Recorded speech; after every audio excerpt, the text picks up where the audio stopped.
morning, good afternoon, and good evening to the rest of you. Welcome to another episode of Bitcoin Magazine Live. I'm your host, Q, coming to you yet again from my mother's basement, and I'm joined by my co host, P. How goes it, P? It goes amazingly as usual. Lots of stuff going on in the world today. Dude, lots of stuff going on in the Bitcoin world. I mean, I decided to go offline for 2 hours, and everyone decided to have a panic bitch fit.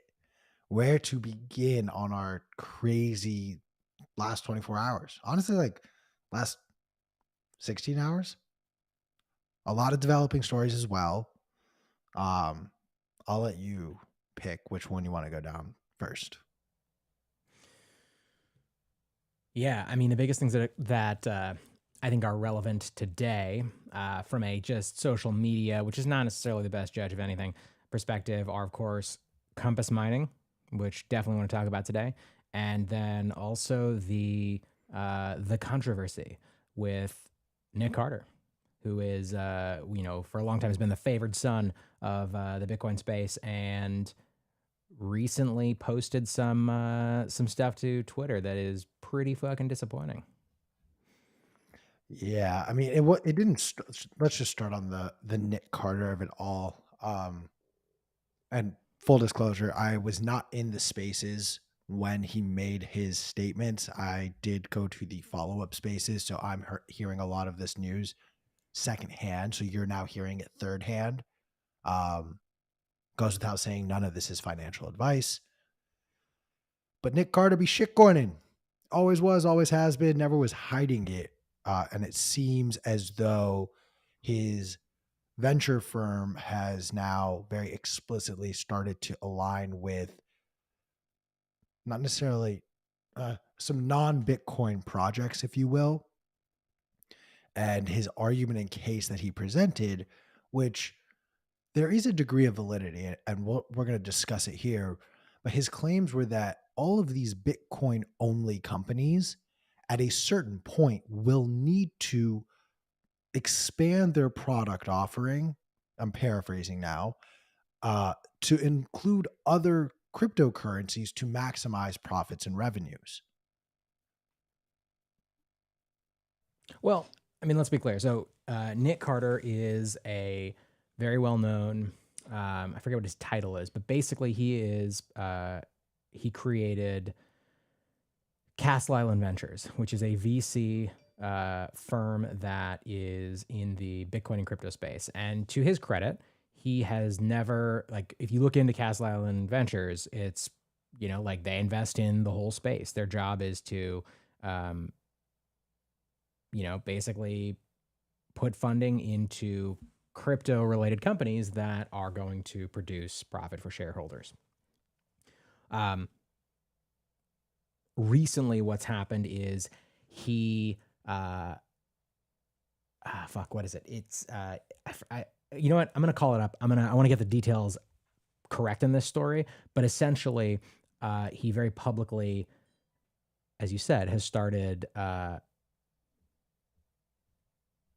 making it clear that he is investing in what we would consider to be a shitcoin company. And this was not a secret before, but it was definitely downplayed, and the Twitterverse has definitely reacted very negatively to it because when one's public persona is of somebody who is very Bitcoin focused and Bitcoin only, and when there's content that is produced that is sort of, why shitcoins are bullshit and things like that, this kind of behavior where one appears to publicly kind of shift alignment is, disappointing for those of us who are very Bitcoin focused and kind of Bitcoin only. And I think also the communication around it in the Twitter space last night, while I actually thought that Nick made some good points, there wasn't an acknowledgement of the kind of discrepancy between what has been publicly focused on versus the actual reality. So it's a pretty fascinating, I would say, exploration of kind of, the way that the Bitcoin space actually works. I think that there's a lot more people that are invested in areas of the space that, sort of like, quote unquote, Bitcoin maximalists would find distasteful than is readily apparent. I feel like he's going through a pretty standard playbook. But what are your thoughts, Q? It's tough because I buy into, if you heard Saylor's interview with Lex Friedman, he brought up a very poignant point, which was Bitcoin is the greatest technology and greatest invention to have been given to humanity. And any time, money, energy spent working on projects outside of Bitcoin is inherently a waste of time. I do buy into that while also caveating this is Wait, so wait, hypocritical but a waste of time for who? to work on any of these other projects rather than focusing that same time, money, and energy on further developing and enhancing Bitcoin and the offerings on Bitcoin. I think the counter to that would be that there is, and I don't agree with this, I'm sort of stating what I think the counter would be, playing devil's advocate. I think the counter would be, well, there's a lot of money in shitcoining. Of course. And that is the larger point here, because like there's a reason Coinbase can't be Bitcoin only. You owe it to your shareholders to maximize profits in whatever way possible. So unfortunately, there like you just can't. You can't. I don't agree You with that, actually. you don't think, as like I personally do not believe that, and there's a caveat to this, and I'll explain why block does not qualify even, but it will be next to impossible for a purely Bitcoin only company to really operate. A lot of these Bitcoin miners that are publicly traded do mine ETH. Some of them literally turn around, sell the ETH, and go buy Bitcoin with said ETH. So there is a degree of that is happening, but you have a fiduciary duty to maximize gains while staying in control ultimately with a company. That's true, but look, I mean, I think it depends on what your stated goal is, right? Like, you look at something like a Swan, who are, or a River, who are, those are exchanges that allow you to purchase Bitcoin. They are very explicitly Bitcoin only. Now, I don't believe either of them are publicly traded, but I'm sure they've taken an investment, and their stated goal is to be Bitcoin only and to focus their efforts and their evangelism and their education on Bitcoin to the exclusion of, shitcoins. And I think that in those situations, like when you, by the way, I'm using the term stakeholder very loosely. Like, so I don't know if Castellan, I should know this off the top of my head. I don't know if Castellan Ventures is a publicly traded company. I don't think they are. But No, when I say stakeholders, I'm using that term to mean like people who have invested money in your organization or in your entity. And I think that it's just about making sure that the things that you say you're doing is what you're doing. And if the people who are investing in you or putting money with you expecting a return, if the goals of what you're trying to do are communicated clearly and they're on board with them, then you're good to go. So I don't think it's basically to maximize profit at any but Pete, you're cost. missing a point that I brought up. You're Okay, missing a key word. And the companies you brought up are privately held companies. While they may have received outside funding outside of, Corey, family, friends, and the original founders, yes, Swan may have gone and gotten other private money, and they are able to say in those funding rounds, our ethos is Bitcoin only, and that will never change. You are able to do that in the private markets. But if, to your point, your stated goal is not to stay in the private markets, it is to maximize profits and eventually go to the public markets, you will never be able to stay Bitcoin only. wait. If your goal is to maximize profits, it in this iteration of where we are, Well, that's the key point though. It's exactly. timescale. Exactly. So it's like, like in Nick's mind, what he is doing is right by his shareholders, and well, his shareholders believe that he is doing right by them. And I use shareholders loosely because it's not like you and I can just call Nick up and buy shares on any sort of platform. Like his fund has a minimum requirement to invest. His fund has certain criteria that they want to invest in. There's no different than any other private fund out there. No, It's but look, again, it goes back to communication, right? Like I think you're removing the time aspect of it. If the goal is produce as much profit in the short term as possible, especially if it's fiat based, then sure, like then there may be more effective strategies. But at the extreme end, I mean, we can throw in some random examples. Like if it's like, oh, the most efficient way to make profit is to, use, like I don't know, is to extort people or something like that. Like there's no company that is going to be held accountable for like not extorting people in let's say like morally reprehensible ways in order to generate short-term profit. So I really do think it's about communication. It's about again, I'm using this term mostly, but like prospectus, like the specific things that you communicate you're trying to optimize for and on what time scale.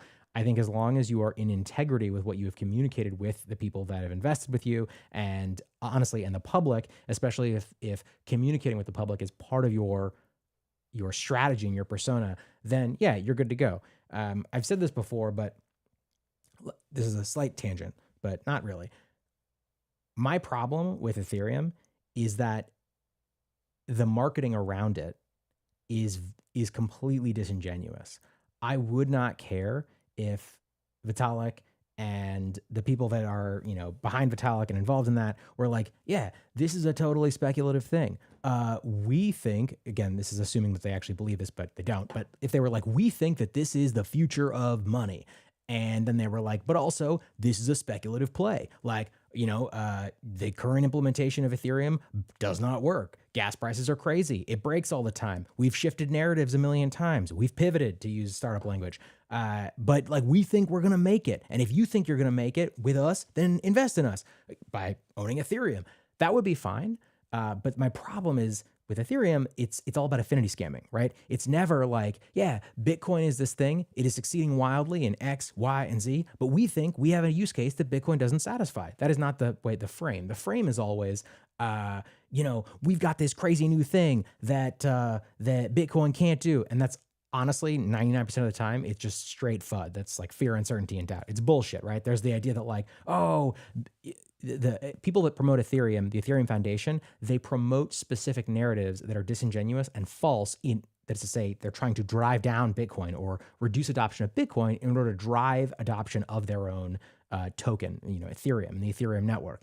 That's the thing that I have a problem with. So to be clear, concise, if the way that people presented Ethereum is this is totally speculative, it's broken right now, it doesn't work, but lots of liquidity flows through it because VCs can work their VC bullshit on it, then that would be fine with me. But instead, it's like this like affinity scamming, constant shifting of narratives. We're sound money. We're ultrasound money. We're the world computer. Oh, that broke because of CryptoKitties. Fuck that. Now we're this new other thing. That's the problem that I have. It's just the shell game. And if people are just upfront and honest about what they're trying to do, what they're trying to achieve, the timelines they're trying to achieve them on, then it's like, yeah, it's a free market. Do whatever you want. But when it starts to feel disingenuous, when people start to try to like hide what they're actually doing by pretending to be hardcore Bitcoiners in certain scenarios, like then it gets really awkward and weird and it turns into bullshit. Thank you for that round. So now back to Nick Carter, though. Like, I don't think like there's a key point also to be made, and on your rant, it made me think of something that Brad Mills said in his spaces last night, where he now calls Silicon Valley Silicon or Silicon Valley. And to your point, you're right. Like there is this just insane opportunity for the scammers that have given you all of your favorite apps that have since collapsed, failed, and stopped working to spin it up in a new way. Um, I'm not trying to defend Nick. I frankly always thought it was really weird that he gave me the daintiest little handshake when he came up to the news desk, like just here, feel free to kiss the ring. I was like, all right, bro. Um, but his focus is not necessarily on things like That's what we Ethereum call an ad hominem attack. or propagating other, shit coins, but rather, well, he is going to propagate shit coins, unfortunately. Um, his claim is that their focus is going to be on public blockchain technology. So, I mean, look, I'm not supporting his decision. I think it's a mistake. You bring up a very valid point that I'm going to steal from Magoo as well from last night, of this idea that if what we believe is even 10% accurate, 10% accurate, and what we believe being that Bitcoin will eventually encompass the entire global financial markets, that gives it a $60 trillion market cap. You would literally have to combine the top 100 companies in the world to start to scratch at 60 trillion. So while endeavors like creating and forming companies may look on a mathematical scale like, why would you do that? Why wouldn't you just take all of that capital and put it into Bitcoin? If Elizabeth Stark had that mentality, we wouldn't have and continue to see the development of the Lightning Network. Or maybe someone would eventually do it. But if Jack Mallers didn't feel the need to create some sort of an exchange that capitalized on the Lightning Network, like, you wouldn't see something like Binance caving last week and saying, hey, all of our Bitcoin transactions are zero fee because now they're going to be done on Lightning as well. So while I do agree from a mathematical vantage point, whatever you want to invest, Bitcoin is the better investment. I don't buy the argument that that's what you should do every time, because then we just won't. That is called complacency, people. And that is how we will just stagnate and Bitcoin will just pause where it's at. So I caution the idea that putting capital to work outside of Bitcoin is necessarily negative, while also signaling and pointing out that if you do something like what Elise Colleen does with a hyper focused attempt to go after Bitcoin companies, that will probably serve you far better in the long run than, oh, I want to get involved with, and I just had it pulled up, Dynamic XYZ. This is the wallet that Nick posted about yesterday on Twitter, saying that he is now affiliated or involved with this project. Surveillance tech, bad news bears, Like, Ethereum based. I'm a gambler. I'm a degenerate gambler. And, I'm going to, Wait, I don't mean to say it like this, but if you put all of these different, wait, but I think we're talking it out. let me finish my point, P. All right, I'll allow it. But watch If you're going to put money on any of these quote unquote horses in the race, all these different VC money, you know what? I hate saying it like this, but like, let's just group together people like Elise and Elise Colleen and Nick Carter, and honestly, even like a Pomp. And I'm putting 110% of my money in Elise Colleen to accomplish a lot more than the two Nick Carter and Pomp combined can or will ever accomplish. You're going to leave out 1031? I just wanted Trammell to give Venture like Partners. names. These are Bitcoin only. I just wanted to give names, and I view Elise as someone who is truly incredible, friend of the show. All right, we got to get Grant Carter, or Grant, not Grant Carter. Jesus Christ. Apologies, Grant. That was a deep insult. Look, I think we're talking at odds. I think that, again, if you want to invest in other stuff, great. Like, do your thing. It goes back to just the transparency and the honesty about it. I think that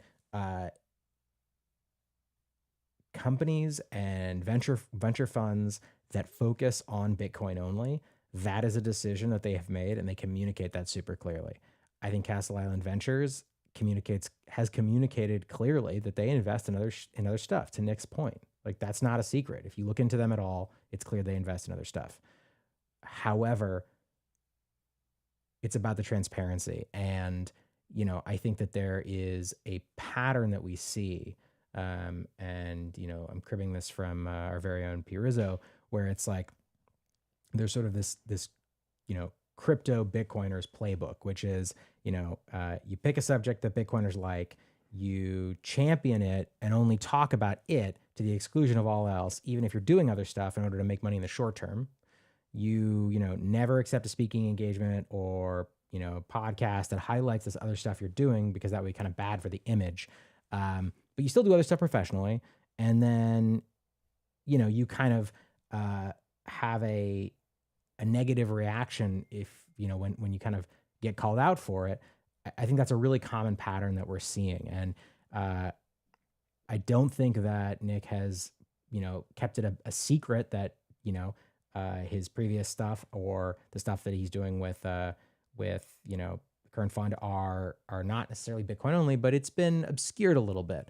And I think what the thing that happened recently is, you know, he announced that he was actively involved with this, you know, surveillance tech, you know, Ethereum based entity, and because of his there was a I think there was calculus done that the promotion actively of this new thing would net more money in the short term rather than maintaining the existing narrative. And there was a lot of blowback on that. And instead of saying like, yeah, like this is what I've always done, like, you know, here's the deal.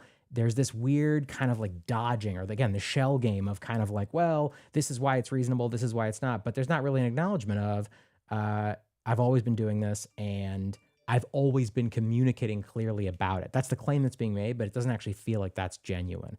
I think D++ was asking Nick some really great questions in the spaces that Nick did last night, which I applaud, about like, hey, like you have a history of like shitting on these kind of shit coins in certain scenarios where Bitcoiners are going to sort of actively anchor into that and feel really, you know, activated positively by that.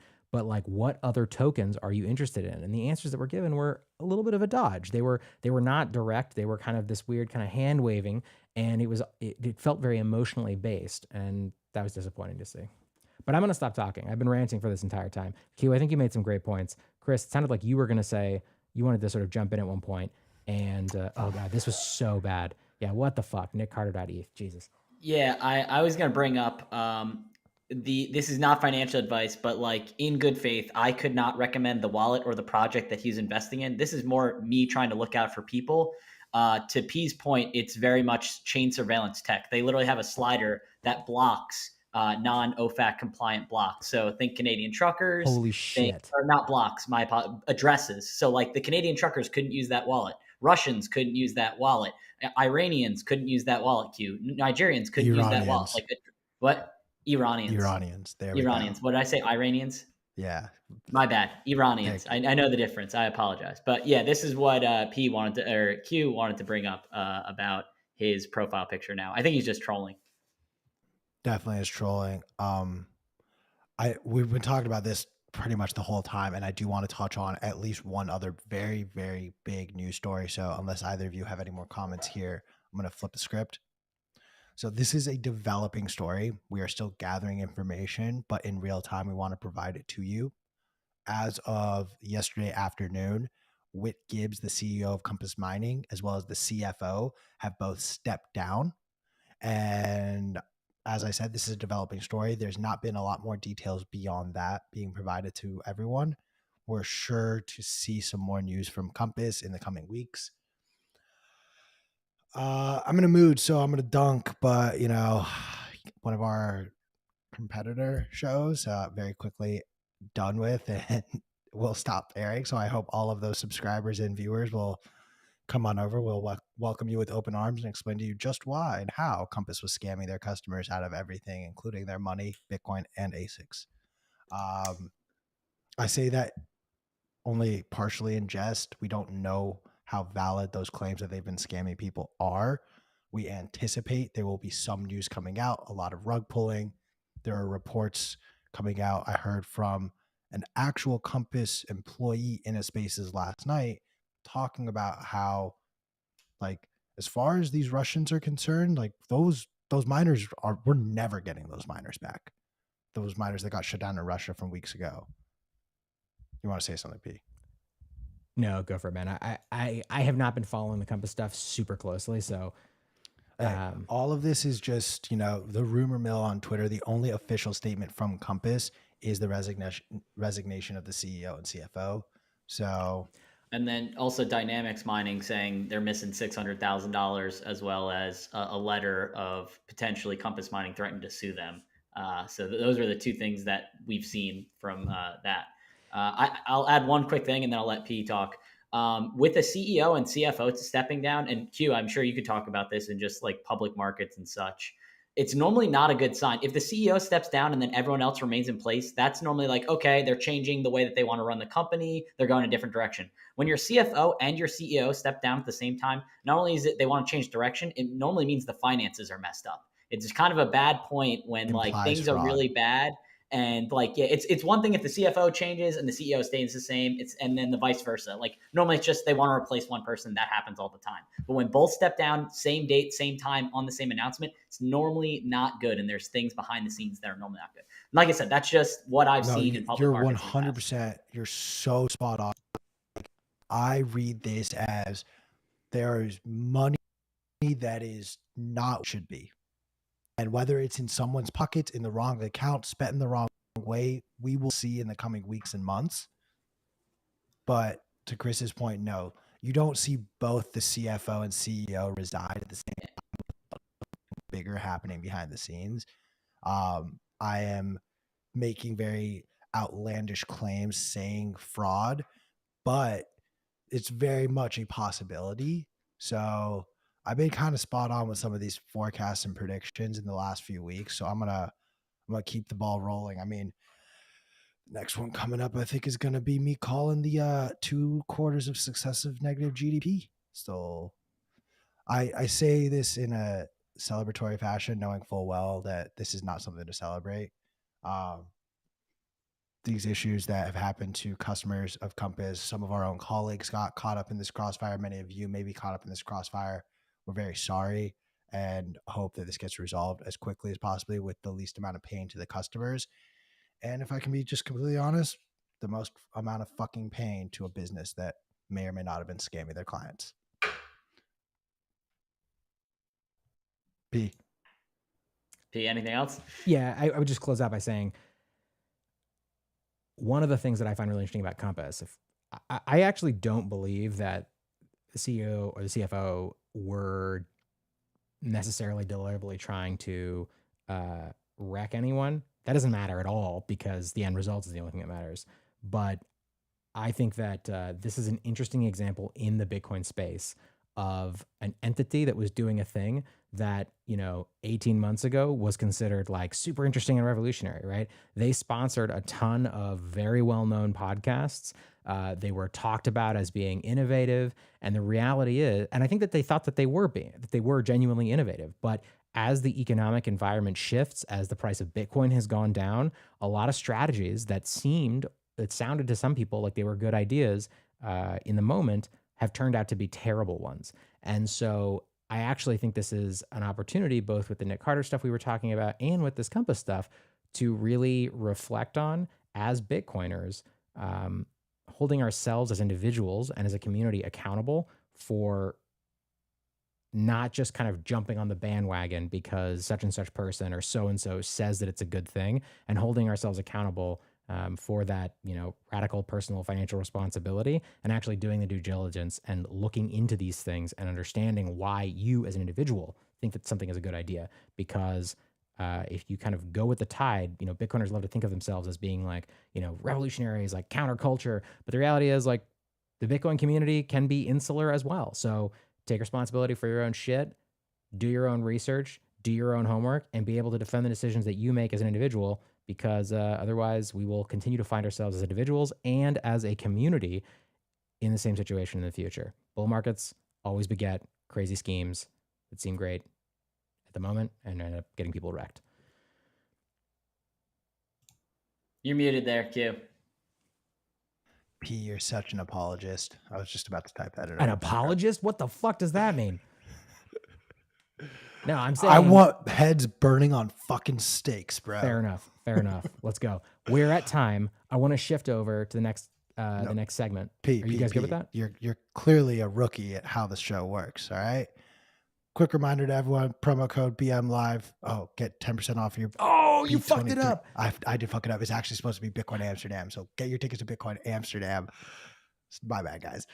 Bitcoin Amsterdam tickets are on sale now. If you've previously bought a conference ticket, waitlist is open. Everyone else can buy tickets starting on Friday, so lock it in before ticket prices start going up.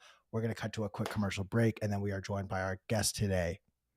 Feel free to Ben introduce. Prentice, fucking creator of What the Fuck Happened in 1971, incredible scholar, aficionado, good friend, and all-time baller. Let's cut to commercial. We'll be back in a second. See you soon.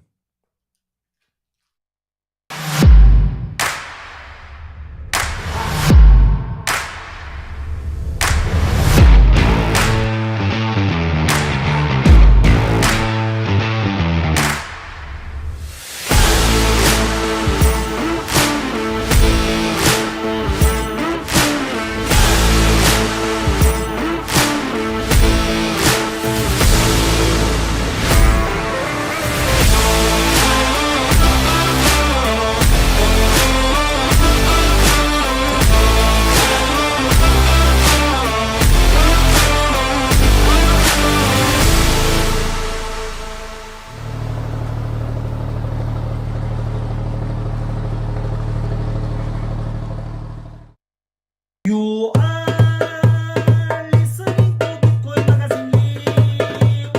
Listening to Bitcoin Magazine Live. Number one Bitcoin Magazine Live. You are listening to Bitcoin Magazine Live. Listening to Bitcoin Magazine Live. Number one Bitcoin Magazine Live. Samba.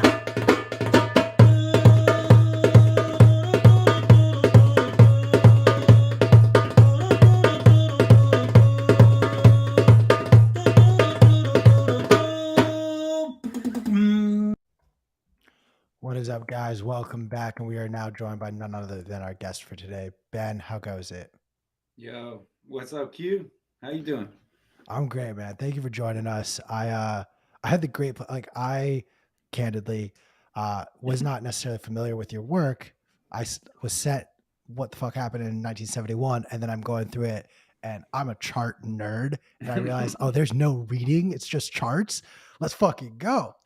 So I'm really excited for this conversation, man. I mean, I've seen a lot of these charts. A lot of our audience, you may have read a report or two that had or cited some of the work that you've done.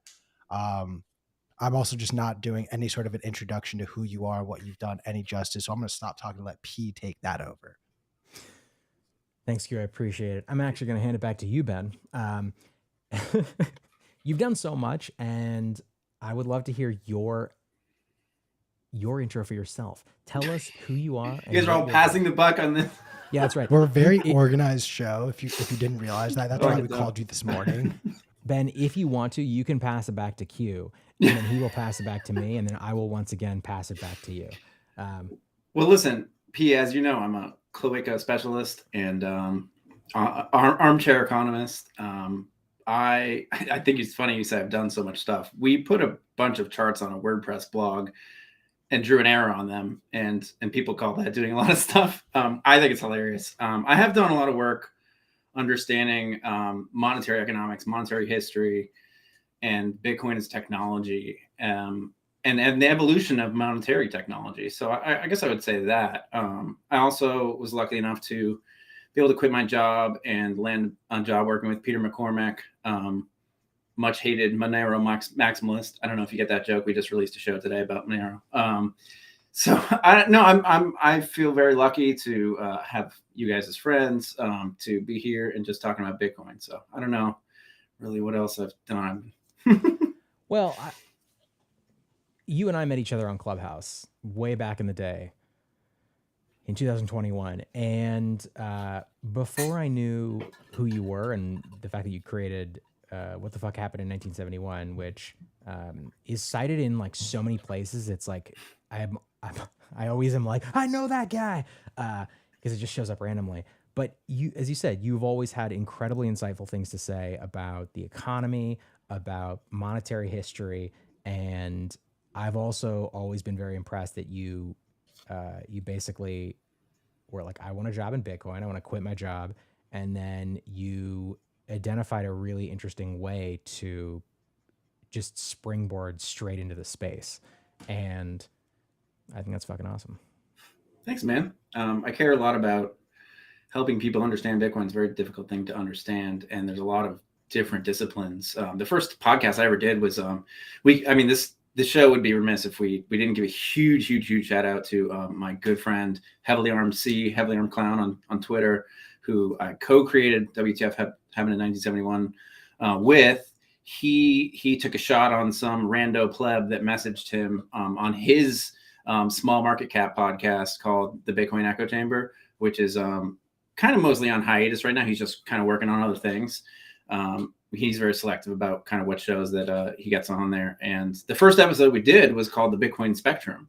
And I kind of just like came with the thesis that Bitcoin is this multidisciplinary thing, and that you can't really attack it from any one angle, as, you know, a computer science project, as an economics experiment, as, you know, a non-political fit. Like it needs to not only have multiple, but all of these kind of the Venn diagram of all these things together. So I feel lucky that I can kind of help continue people understanding Bitcoin, help I hate to education, right? Like content that, you know, around helping people understand this beast that I think is slowly kind of taking over the world.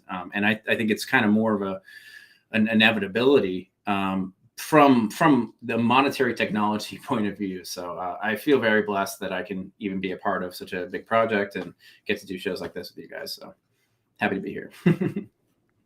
Can you when did you guys first publish WTF Happened in 1971.com?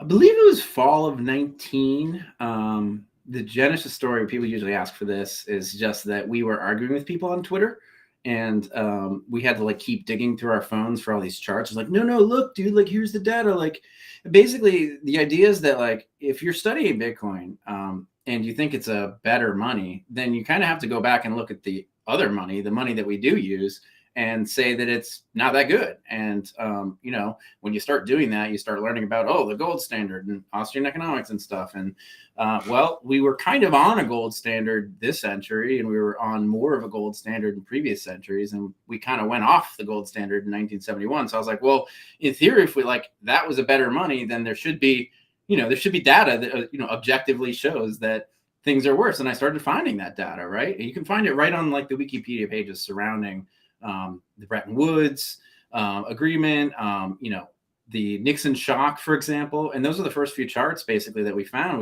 right on those Wikipedia pages. And we were just like kind of like hypothesized about how maybe, what if you look at, income gains or whatever, or you look at income growth over, this time period, would it change? Sometimes we'd find data like that, wealth inequality, right? And then so we just started like amassing the bunch of charts, and Heavily Armed Clown, he was just like, what if we just threw these up on a website and asked a question instead of, proselytizing to people. Sometimes that rhetorical path of Socratic self-discovery is a much more effective method of getting a point across. I could probably talk for, half an hour on each one of these charts. And I think there's over 65 now or something like that. So it was kind of, we never thought it would be not that it's, like world famous or whatever, but we never thought it would show up in as many places it was. We never thought, Jack at Jack would be tweeting about it, and senators would be tweeting about it. So I'm super happy with, what it is. And it's really just also to remember, like we've got a lot of pushback on it too, P. Specifically on some charts, or people saying that we're lying or it's misinformation. It's like, well, we didn't create any of these charts or anything. And the other thing to remember is it's really just a meme, right? It's not like an academic research paper that's cited and published in a journal. It's literally just a WordPress blog with a bunch of things. But I think it's a great conversation starter. I think it's so interesting that, to your point earlier, it is unusual in that you aren't making specific claims. We live in this world where everything is condensed, especially on Twitter, into these statements without supporting evidence. It's just kind of the medium that we live in. And I think this website is really fascinating because, to your point, it doesn't actually make any claims. It literally just asks the question and then has a massive trove of data with specific marks that are like, here's 1971. Here's the year 1971. Draw your own conclusions. Maybe let's spend a couple minutes talking about like what did happen in 1971. Why is that significant, and what is being, what's tying all these charts together? Yeah, I mean it's a tough question to say what happened in 1971. You kind of have to go back, and again, Bitcoin is a new monetary technology, and previous to that, we had different monetary technologies. So in order to understand what exactly happened in 1971, you really have to go back a lot further. To understand what a gold standard really was such that we had these pieces of paper that were certificates that literally said, this is worth X weight of gold. This piece of paper is worth exactly this much gold. And that was, in the 1800s, and all sorts of banks could issue these. And sometimes those banks would fail. And every time the bank failed, it was because there ended up being more paper floating around than there was gold. Lynn Alden started talking about this recently, but I've been talking about it for a while, and it's a really important concept to understand of how and why gold failed. When we as a civilization started to be able to move around information more quickly than we can move around the base layer currency, the gold, then we ended up needing a new monetary technology to scale the gold to move it around. And, when I use the word paper money, paper certificates kind of fall into this. Paper fiat money that aren't certificates fall into this. And I also count digital paper money.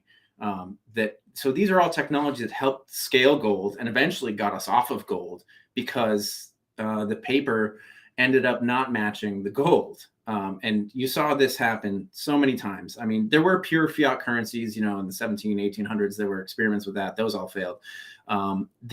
But that's not what I'm talking about. I'm talking about paper that was supposed to be represented gold. And if you go back to all these bank failures in the 1800s, eventually you kind of get to the 1913 when we established the Federal Reserve to end this pesky problem of bank failures, right? Because all you really need is a lender of last resort to step in and bail out the banks and capitalize them when there's one of these bank runs, essentially, right? That was the premise.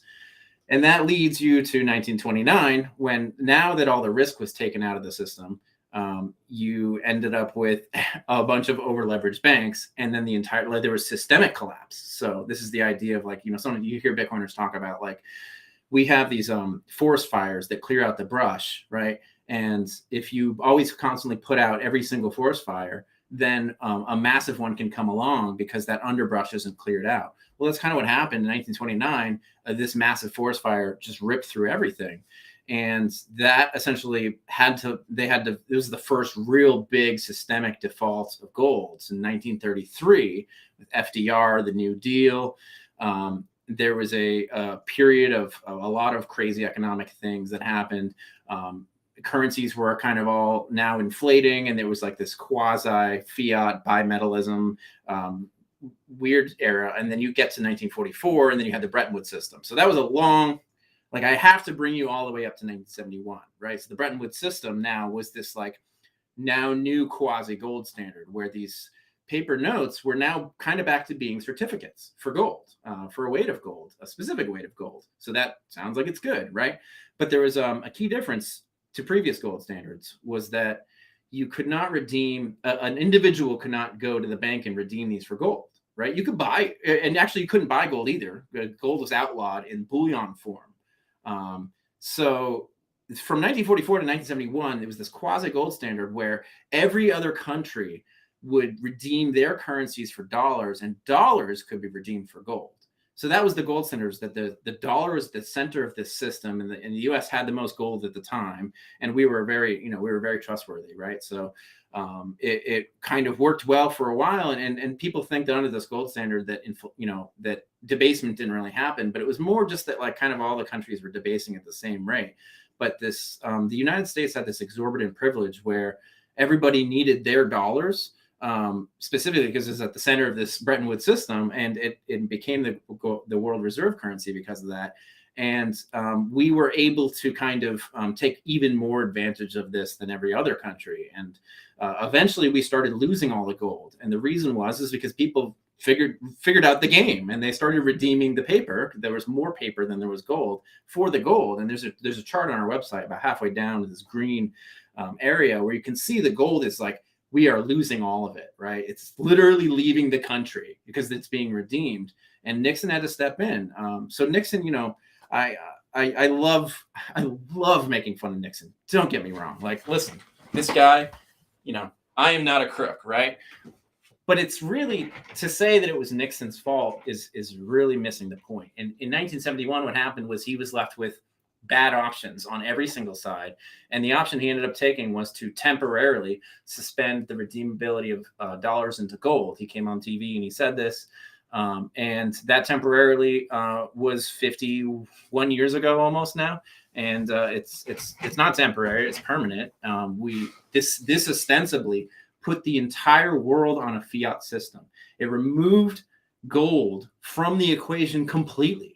And it made fiat money work, huge quotations there, because it was this 3-card Monte where the paper that we were using for money was ostensibly tied to gold until it wasn't, right? So it had this gold backing, and it was just ripped away.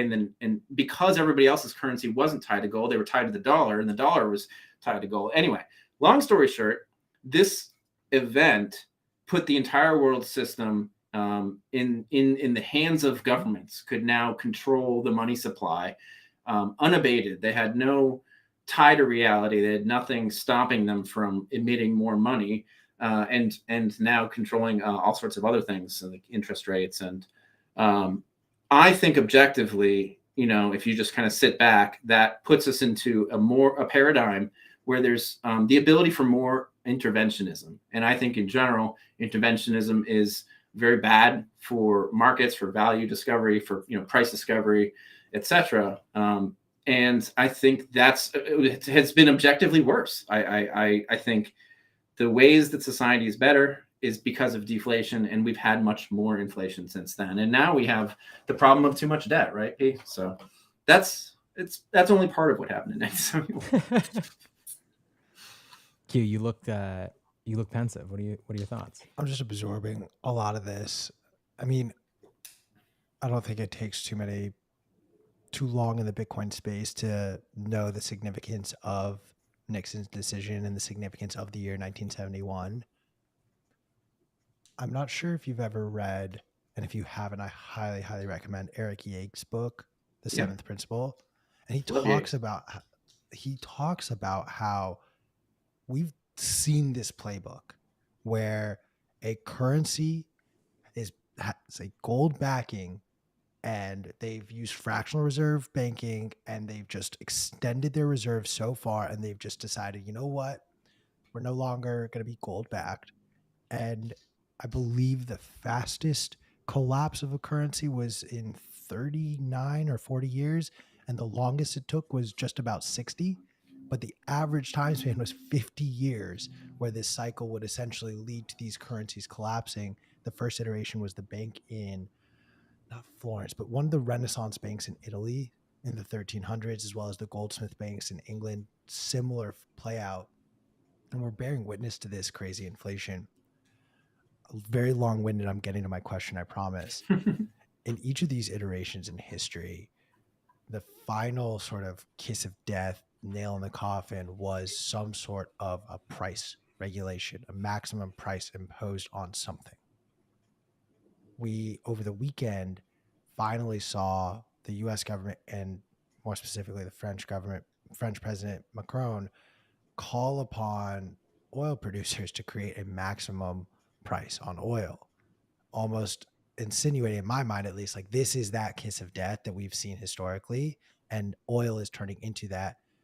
How crazy do I sound? Is this like a viability? What do you see playing out with, given the historical precedent we've seen with money and fiat currencies in particular, and the idea or notion that's now being introduced very quickly into our ethos of a price cap on anything in general? Well, okay. There's a lot of layers here. One, I'll say that, listen, I'm a much more descriptive person rather than prescriptive. I think it's nigh impossible to predict human action. And in such a multivariate system, trying to decide what's going to happen, it's not something that I focus on. That being said, while I think that inflation is a terrible thing, it is not the current fear. I got to give a shout out to, first of all, Eric Yakes, my boy. Good call on that one. Seventh Properties, his book. I want to give a shout out to Bitcoin Tina, Joe Carlasarle, who I hang out with every day on Clubhouse, and usually just literally listening. I put my mic on mute, and I love listening to these guys talk. So if you don't follow Joe and Eric, probably you already follow Tina, then go follow those guys. Joe has laid out very, very well that the real problem right now is that we have a deflationary pressure, right? You hear Michael Saylor say inflation is a vector. What he means is there's multiple vectors that are all kind of interacting in the system. And right now we have too much debt. That was what I said earlier. And debt is a real problem when you have too much of it, because debt is money, right? It's credit creation, credit expansion is a way that you create money by lending. And so, again, so many layers here. One you said was fractional reserve banking. I actually don't think fractional reserve banking itself is the boogeyman. I do think in its current form, it's gotten too crazy. But this idea that, banks create money ex nihilo, I mean, it is true, but it's not that they have some kind of crazy power. The problem is that the lender of last resort, which changes the risk problem. It moves the risk and shifts it out of view instead of having it land on the institution, because the institution is implicitly and explicitly backed by the Federal Reserve. But going back to the oil thing, an interesting kind of parallel that we can look, 1971, one of the pushbacks we've gotten was on our website, WTF Happened 1971, was that, oil prices went up a whole lot there. Well, it's like, I don't think that's a coincidence, right? You go off a gold standard, you start printing money, all of a sudden oil prices go up. Part of the problem with inflation and market intervention is that, like I said, it disrupts price signals, and it messes with our human ability to cooperate as a global civilization to achieve goals. So one of the things that I think that we've had is a lot of malinvestment in the energy sector, just as a whole, everything. I mean, fossil fuels and renewables. There's so many subsidies that I think are screwing those things up. So that's, what I would say on the specific oil piece is that, listen, I think that the high prices we are seeing right now are again, multivariate. You have this war going on. You have a lot of problems with our economies and our supply chains from the COVID market intervention, right? You also have all this, malinvestment surrounding, ESG. You have all these subsidies going on, right? And on top of all that, you also have there was a significant monetary inflation in November in 2020, right? For COVID, the money printing. So these are all very separate things, and they all kind of mean different things for what the price. Again, I'm not trying to prescribe what I think the price will do. I'm just trying to analyze like where we are and what we are today. To your very specific question about price controls, I tend to agree with you that usually when you see a currency collapsing or a government really losing control of its monetary system, one of the things you will see is price controls for many obvious reasons, because prices get out of control because there's so much intervention that people are led to invest in the wrong things, or we are in a kind of bubble of kayfabe illusion, and we have to kind of get back to kind of back on track. And one of the ways that we do that is to come back to cash, because we're hedging against uncertainty, because there's uncertainty in the markets because everything's so screwed up. Again, I'm probably going into way too much detail on my answer here, but to kind of wrap up my point, price controls are, I think, always bad, and the fact that we are seeing them at all, I think, is a bad sign. But I want to be very, very clear. I think hyperinflation of the US dollar is the last thing that's going to happen. 5 to 10 years. 5 years is probably, absolute worst case catastrophic. I can't even see that happening, to be honest. I think it would be more like 10 years at a very minimum, because of a very important fact that the US dollar is the most liquid money, right? Money is simply the most liquid good in any economy. And among monies, there is a most liquid money, and that's the US dollar, right? To de-dollarize the world just simply takes time. Liquidity begets liquidity, and the money also is kind of a confidence game, and it's clear to me, anyways, that the world isn't ready for Bitcoin en masse, right? That they're ready for it to be a risk asset. They're ready for it to be a small part of their portfolio, maybe in small cases, right? Most people are still kind of laughing at it, and to have a loss, to have hyperinflation, you need a loss of confidence in the currency. And to have a loss of confidence in the currency, you need to have something to be confident to go into that works. And the dollar is really the only thing. Nobody's going to use China. Nobody's going to use Russia. No other currency is big enough. And Bitcoin isn't A, big enough, or B, people don't understand it enough. So it's not liquid enough. And so I just see no case for that, right? The inflation problem that we have right now is transitory, which is funny, because the real problem we have is deflation. Deflation wants to happen. The credit wants to contract. Malinvestment wants to liquidate. And basically what the Federal Reserve is doing today is they are trying to fight inflation. The Federal Reserve I view as a marionette puppet that is being pulled on from different strings. They're reactionary. They don't have some grand plan, and I don't think they're the evil, Illuminati that Bitcoiners like to paint them. I think Congress has a lot more control that they exercise over the Fed. Right now it's oh well, you guys did too much of this thing that we asked you to do, so do this other thing, and that's going to crash the economy if they keep doing that.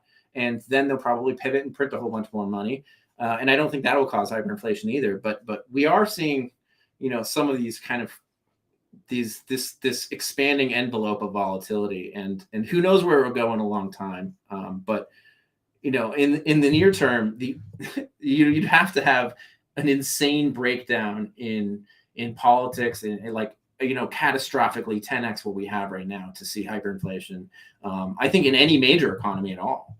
Minor economies, it's a whole separate beast. So yeah, I don't really know if that answers your question or not, but that's some of my thoughts on the topic there, Q. No, you gave me enough to play with here. So I want to ask this in a less direct way, but I'm just going to ask it in this way. Do you believe that the tagline of inflation is transitory was thought of because the Fed believed they would have to instigate a recession, or has that just now become sort of the default route in which they have to go about pushing forward transitory inflation? No. I honestly think these people have no idea what they're doing. They drive. There's this analogy that they drive the car of the economy by looking through the rear view mirror with a delay. And I think it's so prescient because they don't have the information about what's happening now. They don't have the information about what will happen. All they can do is like what did happen and then react to it. I think that there is a disease of like a modern monetary theory people in our in our coffers of like the Federal Reserve and of the government itself that are saying, yeah, I know we have a lot of problems. We have all this debt. We have all these unfunded liabilities. Don't worry about any of that. We can kind of just print all this money and it'll be fine. And then COVID comes along and governments are like, oh, we have to, the Federal Reserve is now fights, climates, and it fights, trans rights, and it fights diseases too. So let's fight this with, money or whatever. And it probably won't cause any, I don't know. Like, I think that I was kind of half joking when I said that. I think that transitory argument was really like, they're like, oh, well, it's, it's fine. It's probably not that big a deal. There's a little bit of inflation. I don't think they had realized it would get this high. But again, I don't think inflation is a long-term systemic problem. It's more of a political problem that isn't really solvable, right? The system has so much debt that it needs to keep expanding. It's a Ponzi scheme. Another way to think about it is it's an addiction, right? We're addicted to inflation because if we don't get another fix, we'll have a hangover. And when I say hangover, it's probably not going to do it justice what I'm trying to say, because, you know, the real bad hangovers, they look like 1929. And that was, you know, devastating for everybody, like across all social kind of classes. That's what happens if we stop printing all money right now. We get probably way worse than 1929. I think the system is more levered. Now, will it be as bad in practice? That's a different story. You know, we have a lot more technologies. We have a lot more ways to kind of bring ourselves back out of poverty. We can produce things more quick, you know, things like that. The food is cheaper per man hour. I don't know. But the point is that, like, you don't have this paradigm where, like, inflation is getting away from us in the sense that we're losing control yet, right? And in fact, QE itself doesn't cause inflation. It does other things. It does disrupt markets. It's not a great thing. I don't think that. But just what really causes real inflation is fiscal deficits, us spending money. So I think if you are worried about real inflation, if you're worried about continuing 8% numbers or possibly going higher, what you should be looking at is what we're spending money on, right? Looking at, you know, tax receipts, the balance sheets. And if you see programs come out like UBI and regular, not just single one-off of these stimmy checks, things like that, that's when inflation could actually get out of control. But again, remember that there's that deflationary vector of A, technology, and B, the debt that's trying to liquidate itself. The debt, if you do nothing, the debt rolls over. I mean, it ends, and that destroys money, and that's deflationary too. So you have to take all these things into account. And again, I don't know what's going to happen, but I think the Fed pivots, they start printing more money, and assets go back to the moon. So.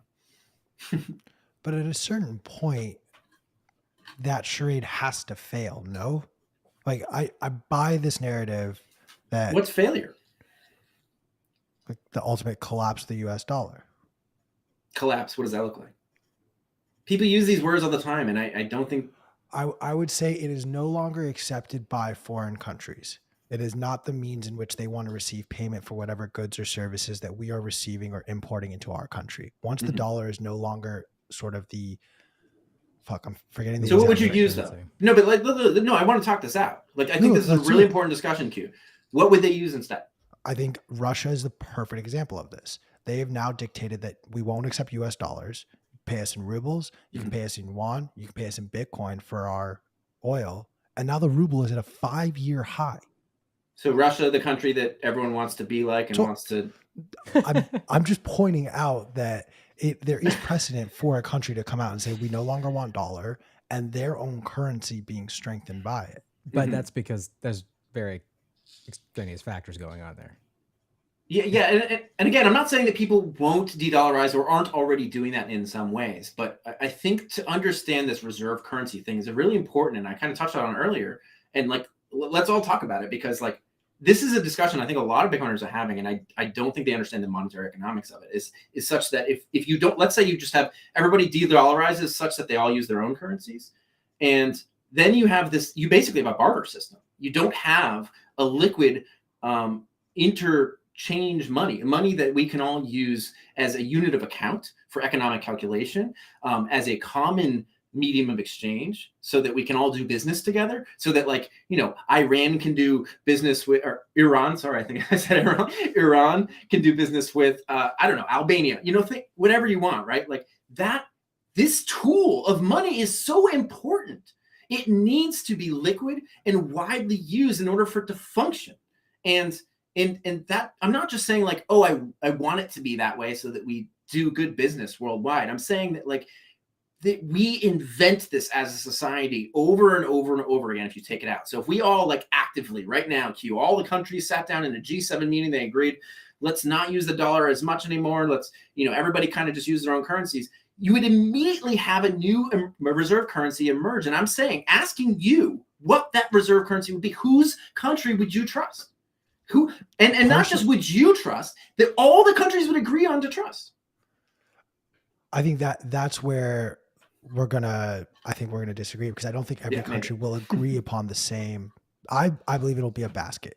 I believe some countries will have the Bancor, the SDR. These things they've already been theorized and talked about. Right, but we're also pushing for a world to be less globalized. We're watching our supply chains collapse because we're so hyper interconnected, and we're watching countries or citizens urge their countries bring these systems back to our own country, so we are less reliant on a place like China, or we're less reliant on a place like Ukraine or Russia. Two things on that. One, I think personally, again, I'm not trying to put words in your mouth. I think the supply chains are breaking because of malinvestment and interventionism. Specifically. The second thing I think I lost, but my point is that in order for us to do that global trade, the second point is that to understand why we lost our manufacturing base, you have to understand the Triffin dilemma, such that if you have the reserve currency of the world needs your dollars, right? The world needs your money. And there's a foreign demand for your dollars. So you end up exporting dollars and importing goods. This is Dutch. I think it's Dutch disease. No, that might be something else. The problem is that we exported our manufacturing base because we exported our dollars instead. So you can't fix that, reshoring manufacturing problem until you fix until you basically take the reserve currency, the dollar, away. Right. I think that's a systemic monetary phenomenon that few people understand. I can see you, P. I can see you. Oh, you're muted, bro. You're muted. Every fucking time. Can you just elaborate on that a little bit more? The process by which we have exported U.S. dollars and thus manufacturing. We used to have a huge manufacturing base in the United States, right? What the fuck happened in 1971, bro? Right? Like, think about it this way. Great website, by the way. I've heard of it. Think about it this way. So let's say, Iran needs the dollars to transact with Russia or whatever it is, right? They need to get those dollars from us. So we essentially have to have enough dollars coming out of the US, right? In order to support other people's trades and other people's reserves, right? So we end up exporting dollars, which changes the trade balance equation, that your dollars become stronger, and that makes foreign goods cheaper because your dollars are stronger, right? For us. For us. And the reverse is opposite for everybody else. So they end up, we can send them a bunch of goods and we can get their dollars so that we can do our things. This is a monetary phenomenon. It's an intrinsic problem. The only way to solve this is for something like what you suggested, which would be some neutral reserve asset. Now, whether that's backed with a bunch of currencies or not, that's where it gets very, very tough. If it's not, then who controls it, right? And kind of who controls it in either way too. That is a real problem. Q, that thing already exists. It's literally the SDR. That thing exists. Dude, it's what Iran has done for the last 50 years while we've been under sanctions. Like, I understand that this concept exists. I'm just saying that what is happening in Russia is a validator for a lot of other countries who may be looking and rolling their eyes about, the US wants us to do this now. Like, what the fuck? Mm-hmm. Like, there is now, in my opinion, a very strong argument to be made that oil can be introduced as your reserve asset for oil-rich countries that have just had sort of the luxury of the US wanting their asset or their whatever they have, and just pouring money, pouring weapons, pouring whatever this country has asked for. I'm talking about Saudi Arabia, literally looking at you, Saudi Arabia. Yeah. Versus Iran, also an oil-rich country, but just doesn't adhere to what America wants, has been sitting on oil reserves that are, at this point, far greater than what any other country in the Middle East has. So what is quietly happening that no one in America talks about? The U.S. has started to say, You want to buy Iranian oil? Okay, we're not going to look. You can do it because the world just needs oil right now. So I'm making a firm belief that it's crazy because oil kind of has a shot clock on it. You can't just sit on a barrel of oil for generations at a time the way you can with gold or Right. Bitcoin. But these countries are going to start to use oil as part of this basket all of a sudden. And I think the nail in the coffin will be, in my opinion, tying the price of oil to a set dollar amount, because at that point, then none of these oil countries have the incentive to price their oil on the petrodollar system. You can now reprice oil against some other currency. You can just price it in your own currency at that point. Let me remember to agree with you before I disagree with you, because I've been yelling at you too much. The part where I agree with you, yell at me all you want. To be clear, listen, I think this whole, Russia accepting Bitcoin and acknowledging that the Federal Reserve turned their money off thing is absolutely, yes, is maybe even the mark of an epochal change. What I'm saying is these epochal changes take decades, right? To change the reserve currency, even to, whatever you want, even if it's the best thing, right? And everybody agrees, it still takes a long time because liquidity is just this economic inertia. You can't flip a switch. On the thing about tying oil to gold, that's a price control. Q. If you tie the price of $1 to oil in any way, you're controlling price. It's a terrible idea. Oil is a terrible money. Its supply fluctuates constantly, and we use it as a consumption good. I think that would be an awful idea.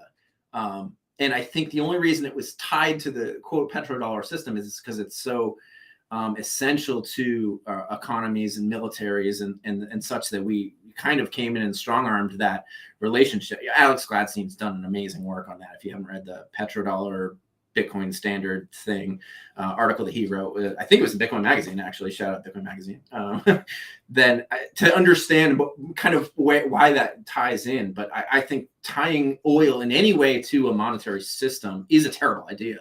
And we have the evidence for it because we already did it.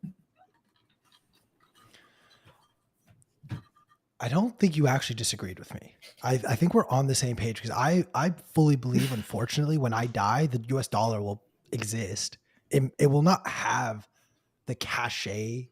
Like when I go to Iran, which I haven't been in a long time, and I'm so fucking excited, knock on wood, that I actually get to go again this year. Like walking around with $20 in your pocket, you are the fucking richest person anyone has ever seen. That is liquidity. Not going to be the case. Liquidity begets liquidity, man. That's what I keep saying. I don't disagree, but like my kids, like I will take one bill from 1 to 100 for every single one of my kids and my grandchildren and save it and then pass it on to them with like an earmark saying only open when the US dollar collapses. Laminated bookmarks. There you go. Like you're right. It takes decades, and we unfortunately are going to be the generation who has to deal with the transition, and it's going to get ugly. But we do it for our kids so that our kids don't have to. And listen, Bitcoin fixes all of these things. It just doesn't do it overnight. I think that the world needs to do the work to understand Bitcoin. This is why you and I and P spend so much time talking about this damn computer network, because like, again, listen, I went through this whole story from the 1700s and 1800s and the 1900s all the way up to 1971 and today, because I think to understand Bitcoin as a monetary technology, you have to go back to understand all those things to see this evolution of monetary technologies from shells and dowries and cows all the way to fiat and digital paper money, all the way to Bitcoin, such that we didn't have a better technology at those times. To understand where we were in 1971 actually makes a lot of sense. And again, Lynn Alden is now echoing stuff that I've been saying for a while, is that literally, I understand why we went through all those things. I don't think it's like these evil people. Like, listen, there are probably evil people along the way that were like, hey, we could benefit a lot from this, but just to understand like why we ended up with a central bank and why we ended up with Nixon coming on TV in that fateful day on August 15th, 1971, is to understand that we just didn't have a good enough technology. Now we do. So here we are with Bitcoin, and it is here. and you have, people like Russia saying, hey, we're going to accept Bitcoin because the US turned off our money. And you do have other countries that saw that, and they are looking at that. That doesn't mean they're going to fucking dump all of their currency, their own currency, their dollars, and all their other FX reserves and just buy Bitcoin. Because even if they did, right? Like, let's just play that scenario out too, right? There's this mad rush for Bitcoin, right? Everybody's like, oh shit, Russia was right. Like, let's all go buy all this Bitcoin, dump our stupid fiat monies, the paper anyway, right? What would happen to the price of Bitcoin? It would go up a lot. And then people would dump it, and then there would be a lot of uncertainty, and it would go back. There would be so much volatility and uncertainty that people would go back to what they think is safe, and maybe some of that's gold in the short term, or they go back to dollars or whatever. That cannot be a straight, steady line, especially in a fervor, in a kind of a panic like that. I think it would be so volatile and crazy that it wouldn't just be like, oh, okay, let's not use paper money anymore. Who knows, right? This is something like, even from early on in me trying to understand Bitcoin, I kind of want, what would happen if the whole world really realized at the same time that they're like, why are we doing this fiat money thing? Let's do Bitcoin. And it's something that I think a lot of people have talked about. How it plays out, nobody can really know. I'm just ranting here, but the more I think about it, the more I think it happens as a slow transition. And I think that's okay. I think Bitcoin gets stronger. We need to get more people having Bitcoin in self-custody, people understanding why Bitcoin matters, not just doing it because it's current thingism, right? Like, I support the current Bitcoin thing. Like, no, we want them to understand these things. We want people to be doing these for the right reasons. And I'm bullish on the direction it's going. The people that I see come in to the space, and the new blood, and them understanding it in new ways, and being able to communicate it to new cohorts, right? Like, this is so crucial that we keep building this education piece and keep ourselves striving to understand this thing better. Hopefully I said something today that made you think, a little bit differently about at least one of these concepts, and say, maybe I didn't understand that as much, and maybe I'm a little too hubristic. I try to be very careful about what I say. And if, I don't know what I'm saying, I try to mention that too. I'm just doing my best to understand this like everybody else. And there's no substitute. You got to do the work, right? So I think right now people are doing the work all over the world, and that takes time too. So I'm bullish, man. I mean, I will disagree with you about one point, and I hope it makes you laugh. We can actually, I think, estimate, not necessarily down to like the exact number value, but your thesis is so valid. Supply and demand dictates that as demand increases, if the demand for Bitcoin went from, how many wallets do we have right now? Like 100 million total wallets? Something like that. If that were to 80x to 8 million or 8 billion wallets, the network would cease to work, right? Like Lightning Network, there wouldn't be enough Lightning channel open, right? Like, you were complaining, Eastside Tony, I'm gonna call you out for a second because I love you. You complained that when Bitcoin was crashing down to, I think, 20K or even 28K, Strike was having issues buying Bitcoin. You think you're gonna be able to buy Bitcoin on Strike in that moment? You think anywhere is gonna have enough Bitcoin for when you want to buy, when every country in the world? So I do agree with this notion that, like, personally, no, I actually don't want to see every country ape in at the same time, or even right now. I don't want to see every company in the S&P 500 ape in right now all at once. Why? I haven't reached the number that I want to reach for how many Bitcoin I want. That's selfish. It's plain and simple. It's very selfish. I'm selfish. I don't give a fuck. Generational wealth, baby. My kids are never going to work a day in their life. Like, that's the goal here. Wow, you curse them with that. Yeah, good times, right, P? Good times. Good times create weak men. There it is. Weak times create men who with know how to cloacas farm their own food. The farming of the... I don't know. That's the end of my rant. Yeah. Can we zoom back in on Peter first? Clip it. No, I'm just thoroughly enjoying this conversation.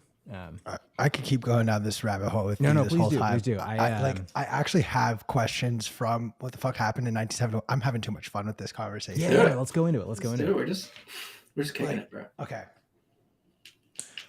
what I agree, and Joe came on the show and said the exact same thing as well. So I'm gonna give credit where credit is due, because I have adopted this theory that it's Joe. not just prices that go up magically. It's because we're spending so much money, and it all again goes back to supply and demand. Mhm. Demand starts increasing, and supply is stagnant, and then boom, introduce what we saw in COVID with supply chain issues. Supply actually decreased, and demand went up. The double whammy that we didn't want or need, and we're dealing with the repercussions. The COVID recession was its own thing. The 2008, 2007 recession was a very different thing.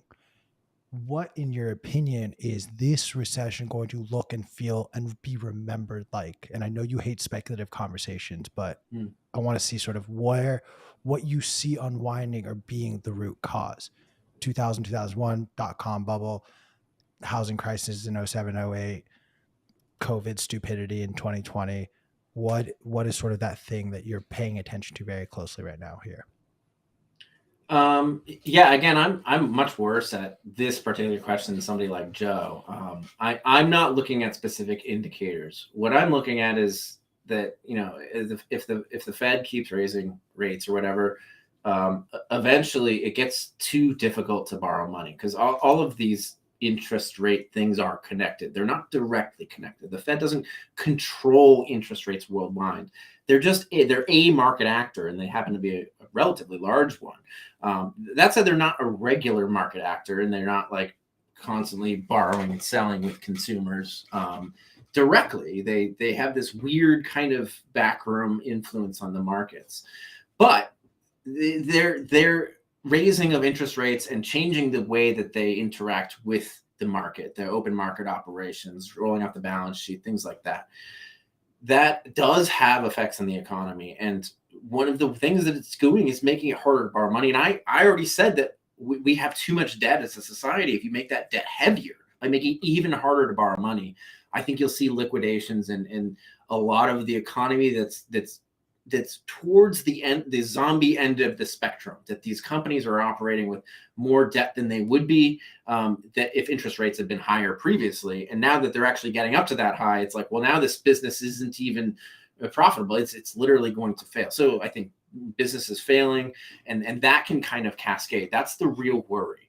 is that as these things start to happen, everything is so leveraged in every way, at every single level, from the individual all the way up to the corporation and the governments.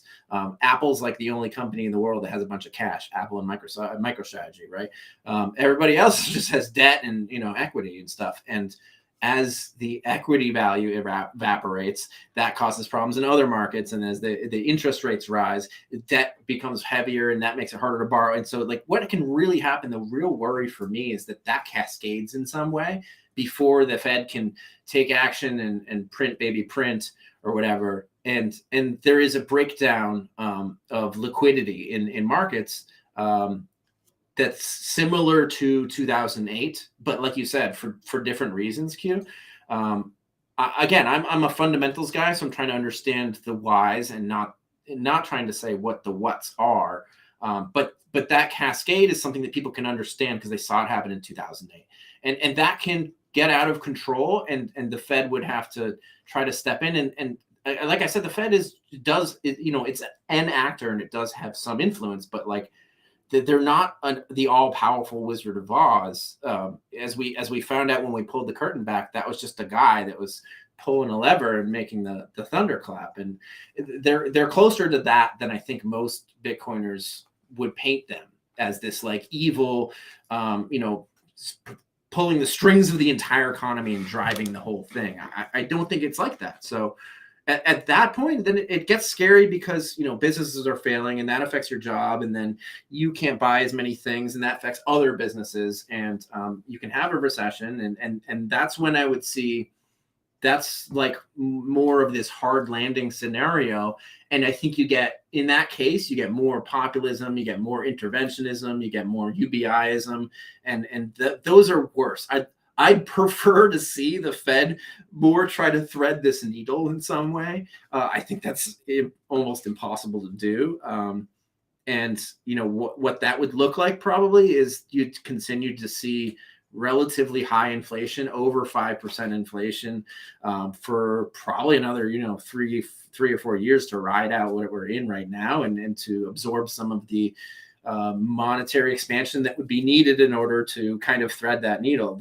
There's no way that them just raising rates right now would equal that threading of the needle, because the system must have more credit creation. It must have more expansion in order to continue along. That's what kicking the can means, is we're going to continue expanding. And there are downsides to that. Don't get me wrong. The downsides are you'll see a greater wealth inequality, a greater divide, more class warfare. That may still be better than the real hard landing, which is the 1929 style event, which is just they stop printing altogether. So again, don't know what's going to happen. Not trying to make predictions. I'm trying to understand what could happen. And these are the things that I worry or think about. And again, have to throw it to, Bitcoin Tina and Joe Carlos Harley for really laying these things out and making them make sense to me. Because I feel like I fully understand those theses now. Okay. I have a question for P now.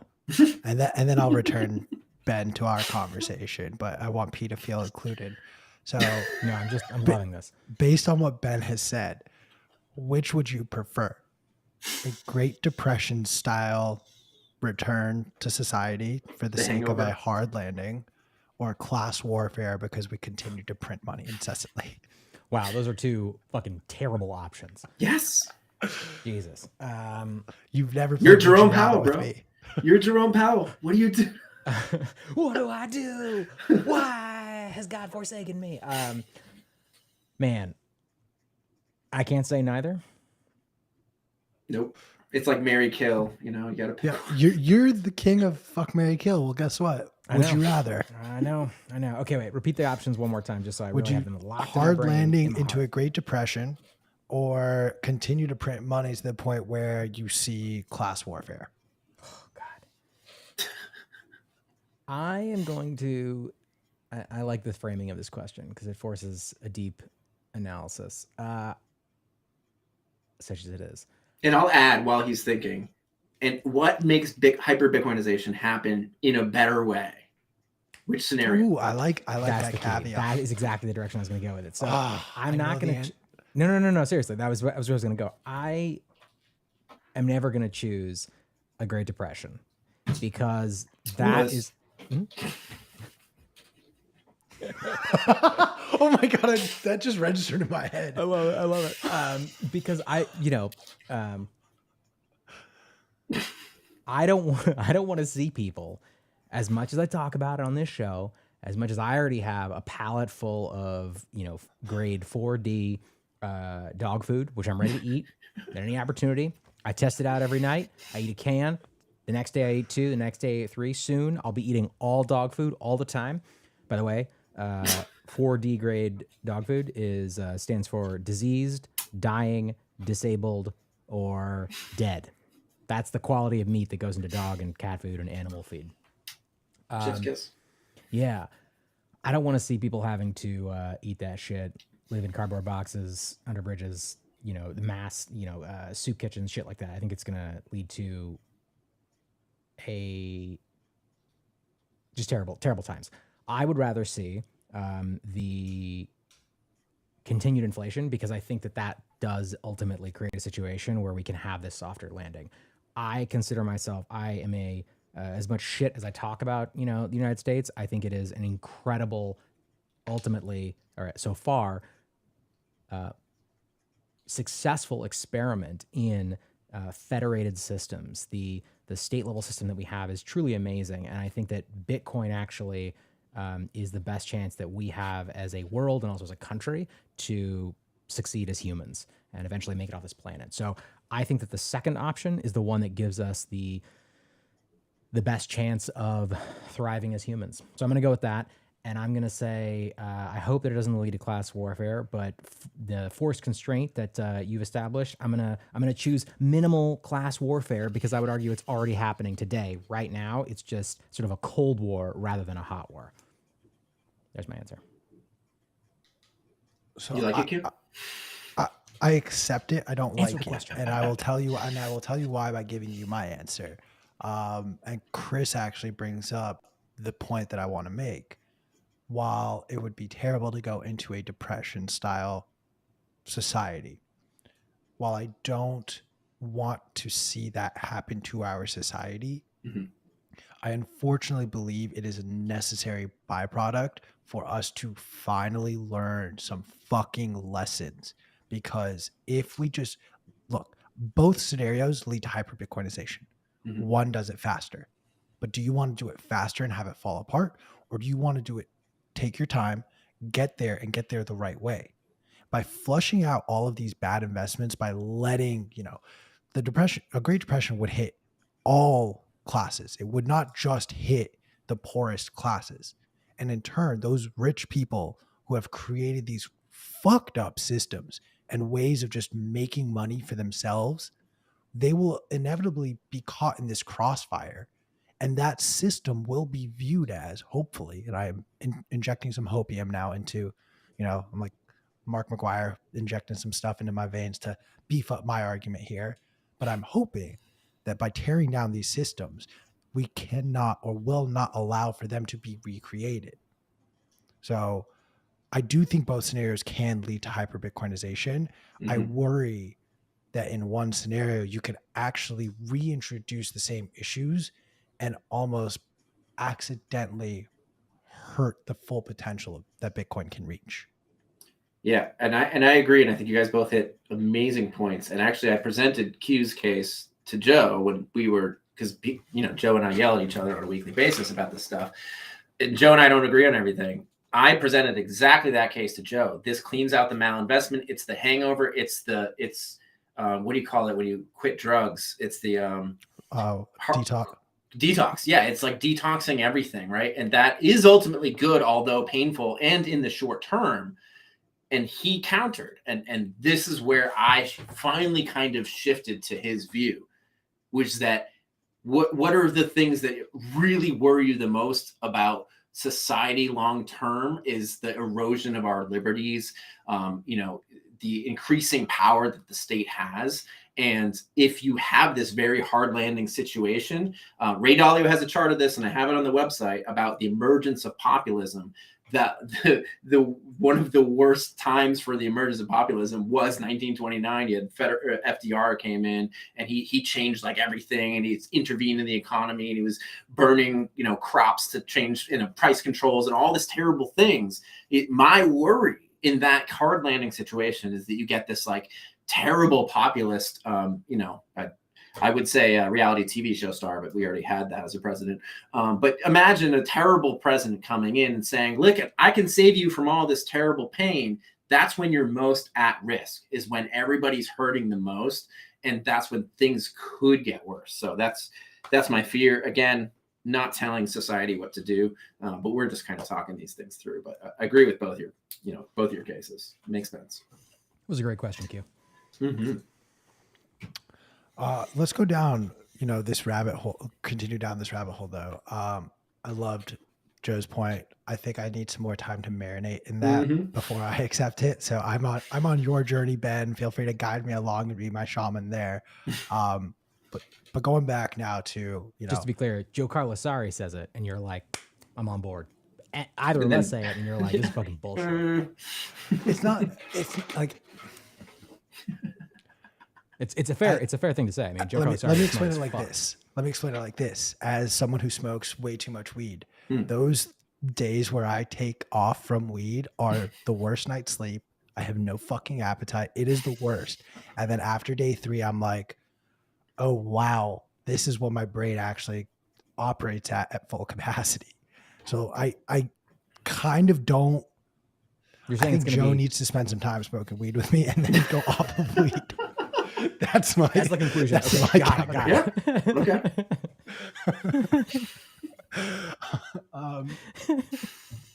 Let's play the other side of the equation, which I do unfortunately think is the more likely scenario, not what I want to see happen, but that in fact we will just see a continued printing, the class warfare. That scenario I do believe happens. I'm not trying to predict or ask you to predict either. At what point though do you think the idea of quantitative tightening is just forgotten and thrown out the door, and we are just in a forever quantitative easing system? When enough shit breaks and they decide to change their mind. I mean, like I said, the fear is that that happens in such a catastrophic fashion that they can't turn it back around quickly. But you could see debt markets seize up. You could see it can really start anywhere, and that's why I'm not like watching any one indicator. People are watching the bond markets, they're watching the 10s and 2s, inversion and stuff. They're watching commodities markets, all of these things. I'm saying it could start anywhere because the system is very fragile due to pent up malinvestment, broken supply chains because of a lot of what we've just done in the last few years, but also, on a grander scale. And the number one thing is the debt. The debt is too heavy on every single level. Again, individuals, corporations, and governments all have so much debt. They've borrowed. It's an analogy. It's a bad analogy, but it is an analogy to think about these things. That debt is borrowing from your own future, meaning you get to enjoy the consumption now, or in theory, you could be investing in something. But in the future, you have to have some form of, okay, well, now I have to do the hard work to pay that off.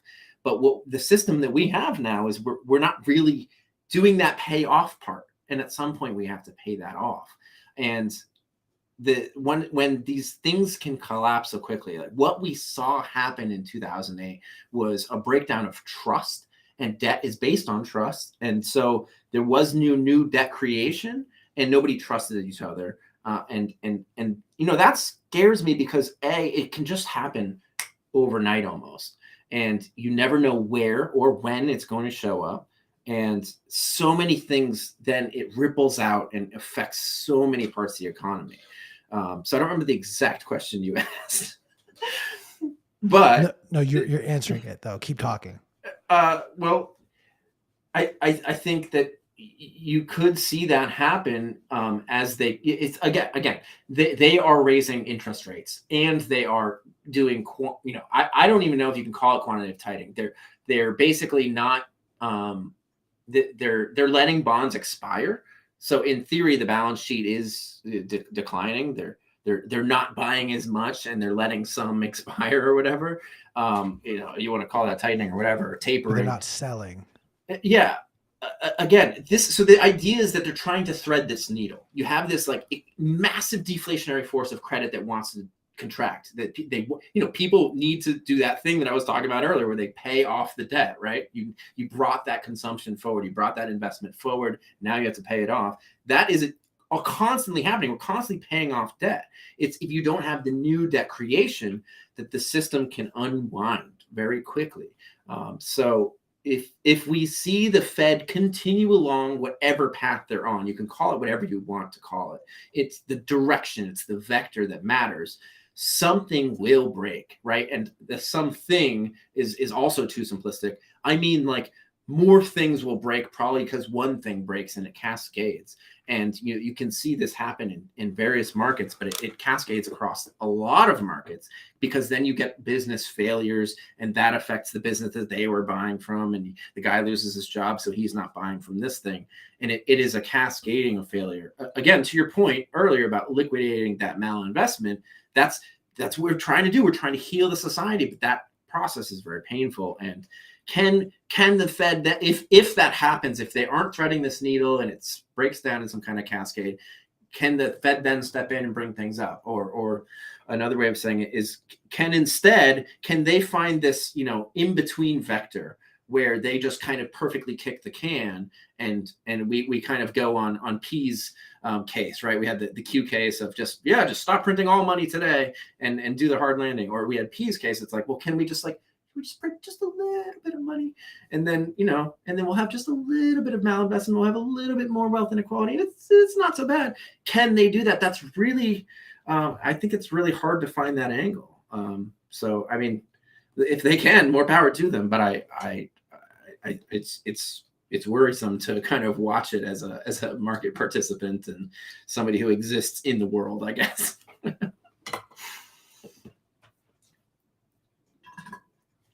Muted. Class warfare enthusiast P, do you have any comments to add to this? Also muted. Also muted. I'm just thinking about what type of, steam-powered vehicles will we be driving with the spikes coming out the front during this period of conflict, and what that's going to look like. Mine's going to have a guitar amplifier. Okay, now you're muted, Ben. Oh, No, he's not. No, you're not. Please stand by. Apologize. We are Apologize. experiencing- Apologize to me for my own technical difficulties. Can you hear me now? Cut the screen. Yes, we can hear you. Okay. Did you hear what I was saying before? Yeah. Yeah. Great. You were great. I'm you were gonna shut suggesting up that now. we're going to be driving motorcycles with guitar amplifiers behind them and fire coming out of the pipes and driving in the desert. I've seen Yes, that that's right. before. The documentary. Yes. Mad Max. I don't want to live in that world. I don't want to have to be turned upside down and have my blood drained out into someone who sprays spray paint on their face. And this is, we're describing very extremes on both sides, right? Like it doesn't have to be literally that we're eating dog food, but we could be eating what is essentially could be dog food, and it's not quite as bad. There are we are kind of trying to paint a picture for folks and being dramatic for effect. It doesn't have to be quite that bad that we're eating our own children, as American Huddle likes to say, but that, things get really bad for you. That's worrisome. And if wealth inequality continues, that can be really bad too, because it can also, this is the real problem for me, is that, like, again, I'm trying to kind of play both these scenarios out, and both of them lead to populism, right? That's the real problem. But the question that we have to ask ourselves is, which one is worse? Where do we really have more attack surface? For our political systems. And personally, I think Joe's made the case that the hard landing you have more attack surface. People are more desperate in that situation. It's right now that they're picketing about whatever, various things. I think once people are starving, or it's harder to, again, not eating dog food, but like it's harder to put food on the table or whatever. I think that's a scarier situation. Dude, totally. Look, I have no kids, and if I can't feed my kids, I'm going to go fucking raid whatever I need to raid if I don't have the money to pay for it. Again, I don't actually have kids, though, so I'm not actually going to do that. But I will camp out in Costco and hold down the fort there while all of you idiots fight amongst each other. So this conversation was super dark. Maybe we should just talk about like exactly how awesome everything's going to be when hyper Bitcoin is. Yeah. Good point. Let's shift there. But not necessarily like how awesome everything is going to be, but let's talk about why Bitcoin presents this unique opportunity. For me, and I say this a lot, I know, but it changes the incentives. We've been talking a lot about, sort of people in power, why. I think it is important to acknowledge that the people that are making these decisions are doing so because of the incentives that are in place around them. Mm-hmm. And I think that it is a mistake to kind of be like, I am a champion of the light and I would do different things. We would probably, but if we don't fix the incentive structures that are there, even if we remove certain people from power or change specific people's minds, these systems will kind of, they self-propagate. And so the thing that is so exciting to me about Bitcoin is that it truly starts to change the fundamental incentives that exist in these types of systems, in my opinion, for the better. I'd love to hear your thoughts, Q, your thoughts, Ben, on that aspect of this. I mean, I definitely have one for this. It's funny because I think Milton Friedman said in the 1970s the same thing you said, P. So obviously, I think he was quoting you when he said that the way people want to change things, right? And in order to do that, they want to elect the right people. But that's not how you change things. The way you change things is to make it profitable for the wrong people to do the right things. And this is what P is talking about. The problem today in politics specifically, right? Like, even if you're a statist cuck, that you essentially have this broken incentive system where somebody can come up and say, I heard you're in a 1929 style collapse, bro. I can fix that for you. And here's how. And they don't have to worry about how they're going to pay for it, right? That is the one of the fundamental broken incentive systems, and it's not quite that simple, but it is pretty much that simple, that somebody can come along and say, listen, MMT, bro, we can pay for anything. Don't worry about what the value of the dollar will be in 10 years, but like, we can literally pay for anything we want to. It's totally fine. And they literally don't have to come up with the money, and they can just promise that. That is a fundamental problem with our society, even if you forget all this whole macro talk that we just had. And that is something that Bitcoin fixes, because you cannot print it, right? So if we could manage to get folks onto a Bitcoin standard, that problem, I think, is eliminated and helps solve a lot of problems where you have malign incentives in politics, where they are. It's funny because it's like that whole debt situation where it's like they're borrowing from your future, except that there's no debt contract, and it's like it's all hidden from view. It's like, don't worry about it. We'll just print the money, and then future generations will pay for it, but don't worry about that part, right? Like they don't talk about that. So that, I think, that's the number one. There's like also 100 more of those incentives that get changed from Bitcoin. And the other probably really big one is that it makes it very hard to distort prices. And prices, remember, folks, prices are the collective information of 8 billion people bidding with their time, with their things that they produce, with their services, with their companies, in order to find something that the market will bear. And in this search, there is a promulgation of truth of what humans value in society. And if you're constantly intervening into those markets, you're intervening in this process of us as a globe deciding what is valuable. And Bitcoin is so hard to manipulate. It's so hard to, if we're transacting with it personally, we're not, just leaving it all on Coinbase. It's hard to disrupt that process, harder, I would say. And that, I think, would get us more back on track of what we really value, right? And whatever that is, what 8 billion, not what I value, but what 8 billion people value. And that is why I'm probably the most bullish on humanity long term, from this kind of whole hyper Bitcoinization thesis, right? That's what I like to see. Beautiful, so eloquent, so full of hope. Hopium. Hopium. Hit it. I'd like to ask you a question, and I hope you'll give it the sort of due thought. Marry, fuck, kill Janet Yellen, Jerome Powell, Christine Lagarde. Ooh. Okay. All right. Let's. Oh man, Marry, fuck, kill. Okay, so Lagarde, because she seems like a freak, is definitely a fuck. See, this is tough for me. Like, listen, I'm a straight man, but I kind of like Jerome Powell. I think he's a G. One of my favorite quotes from Jerome Powell is when some Congress critter dude asked him in one of these hearing things. He was like, "Could you ever see Bitcoin become the world reserve currency?" And I'll paraphrase it. You go find the video yourself. But he basically says, "Yeah, we could see that. We haven't seen it yet, and people don't use it as a widespread medium of exchange, but we could see it." And I was like, "My boy, Jerome Powell." So I guess I'd marry Jerome Powell for that. And sorry, Janet Yellen, didn't make the cut. Yeah. Fair enough. I like it. Was that too much logic and reasoning for the tone of that question? Honestly, like, that was a lame, like, marrying Jerome Powell is actually the right answer. Like, there is a right and wrong answer, but the better rationale is actually because why wouldn't you want to be married to the man who has the keys to the money printer? Yeah, because I'm not like that. Cranks the lever.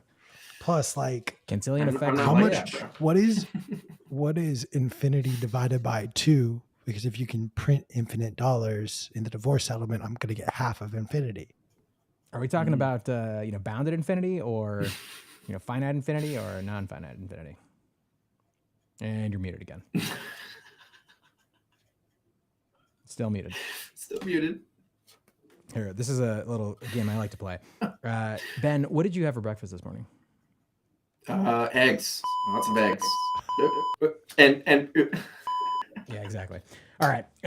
We've degenerated fully into my bullshit.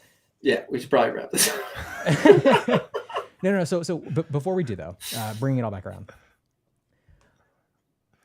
I'm curious what your read on. You heard the end part of our conversation before we before we switched over to this specific segment. What are your thoughts on what's happening in terms of this Compass Mining situation with this Nick Carter kind of explosion?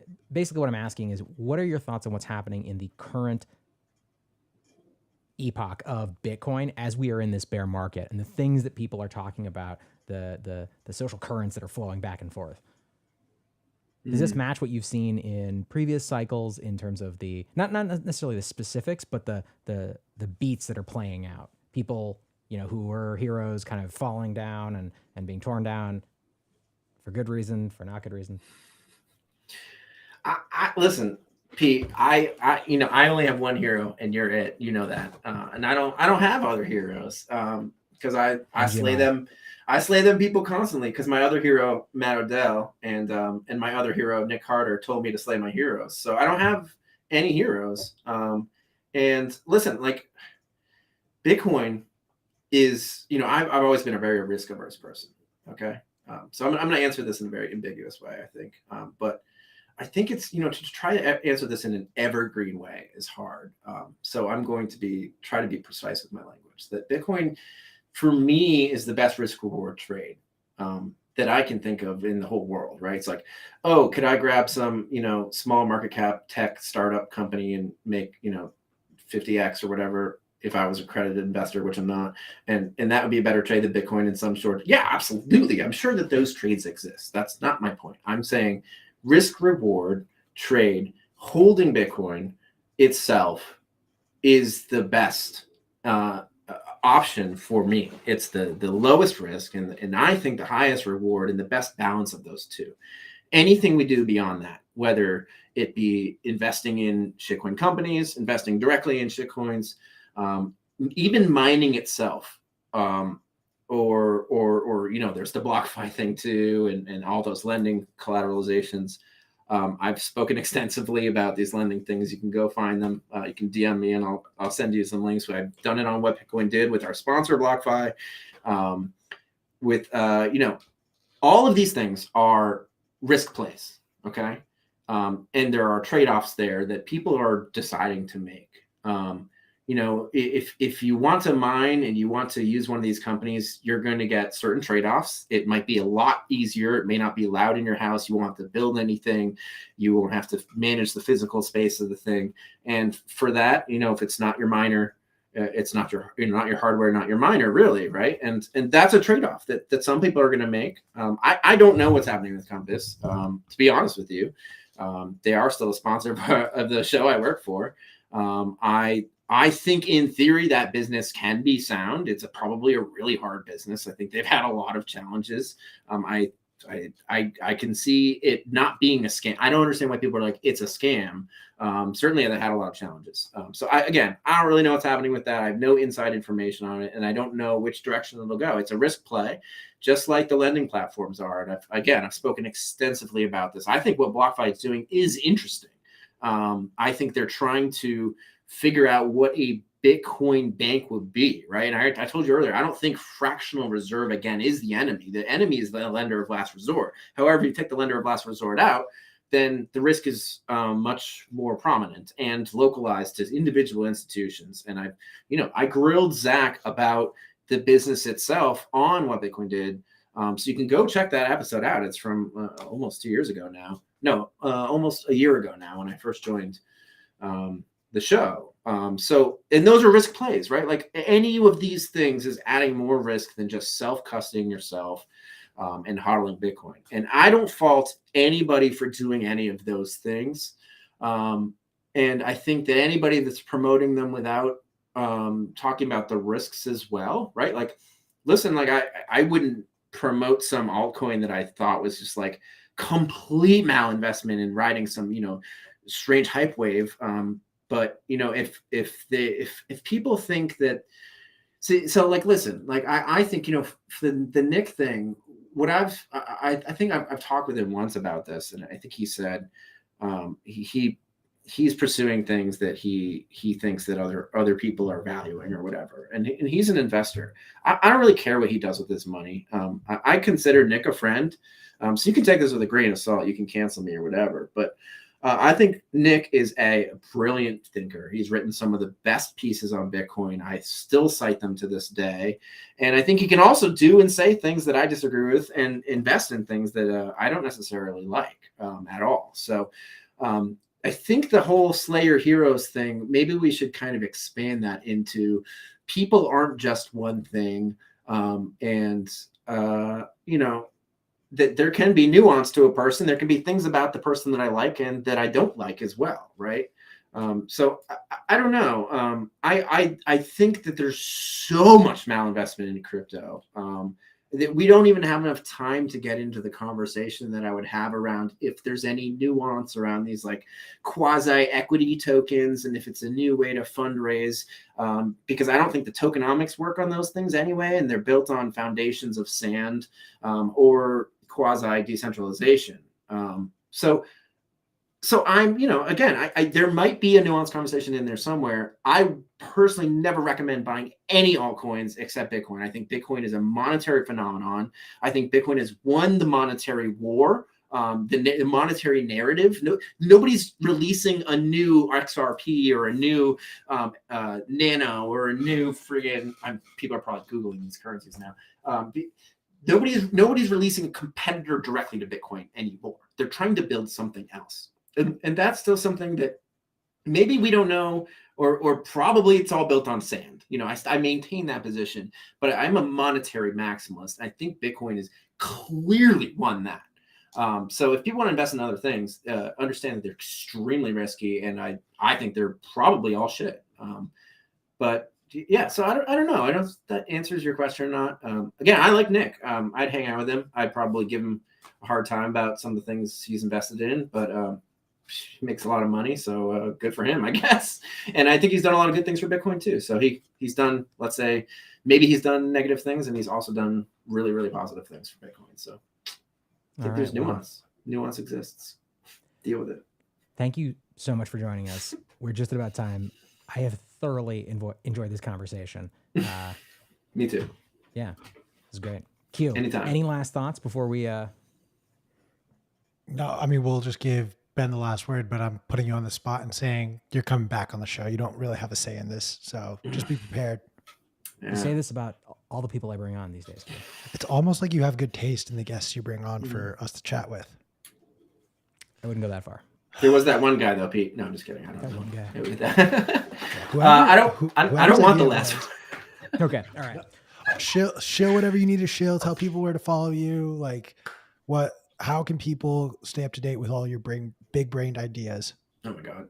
I spend a lot of my waking hours just editing What Bitcoin Did episodes and helping try to bring is great content to people, educational content, looking at different angles. So What Bitcoin Did it's something I work on. It's not my project.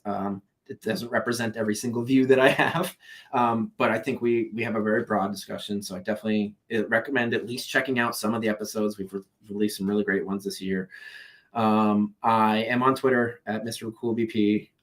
And what the fuck happened in 1971? I've been on the Bitcoin Echo Chamber podcast a few times. You can check that out too. And just and on Clubhouse, I'm pretty much on Clubhouse every day. So come chill with me and P on Clubhouse, and Q is going to join us too next week. He said, "Dude, honestly, I'm trying to think I need to like get active on Clubhouse.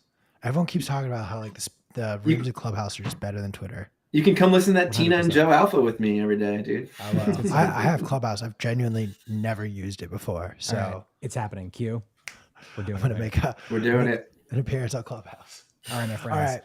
Let's cut to a quick commercial though. Ben, thank you so much for coming on. This is an absolute blast. I always love getting yelled at and being told that I'm stupid. So this was fun.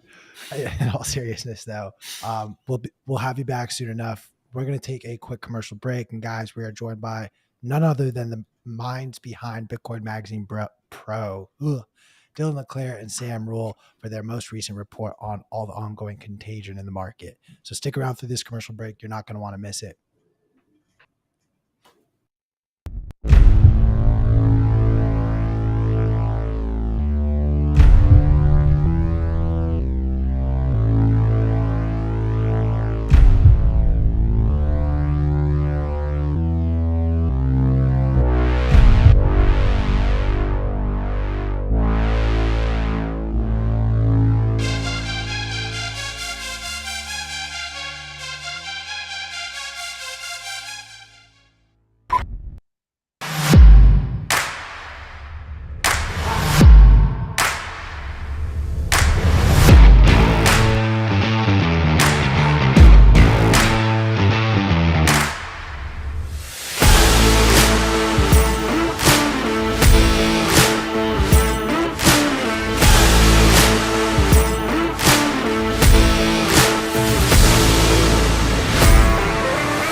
What's up, guys? Hang tight for just a hot moment. You're going to just see me fumble with headphones and phone. We're just gearing up. It is that time of the week for BM Pro. These guys have done incredible work with this report. I mean, it's so detailed, so beautiful. I'm really excited to hear these guys break it down. All right, let me get. Oh, there we go. All right. I think everyone is here. Chris, can you please take me off of the main screen? Boom. Gentlemen, how goes it? Dylan, your new spot looks great, man. How are you enjoying the new digs? And how am I enjoying the new spot? It's great. Moved in this summer, so just another not buying any real estate. It's a shit coin. But yeah, we're excited to chat here for the next hour or so. Yeah, I mean, we're sorry to cut you off, Sam. No, cut me off. I was just going to say, hey, what's going on? Good to be here. So I am running under the assumption, and I'm assuming we're all on the same page, but this Contagion report that you guys put out yesterday was truly phenomenal. The time you took to break down not just the Luna nonsense and debacle yet again, but also kind of really explain the GBTC arbitrage we've been seeing in the marketplace, as well as a couple other areas that have been, I think, capitalized, taken advantage of. Unless there was a specific one you guys wanted to start with, I'd love for you guys to just maybe touch on the overviews before we dive into these individually.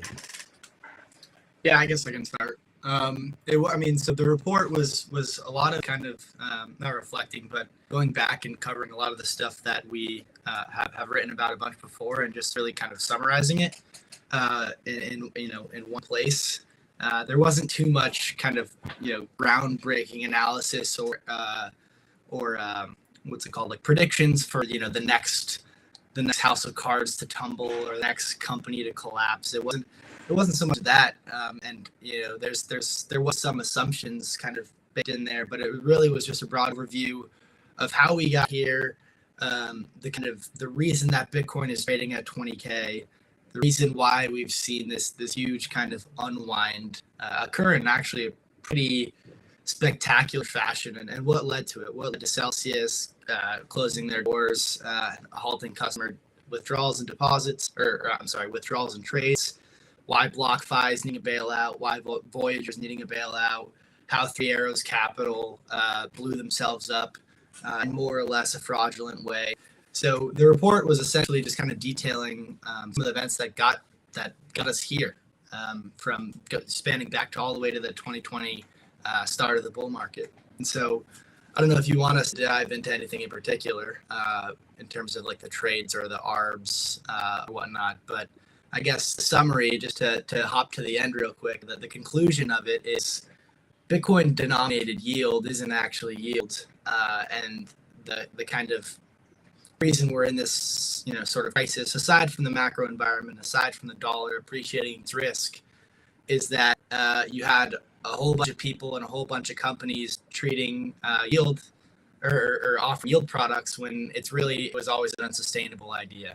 And so we're kind of feeling the repercussions of that today.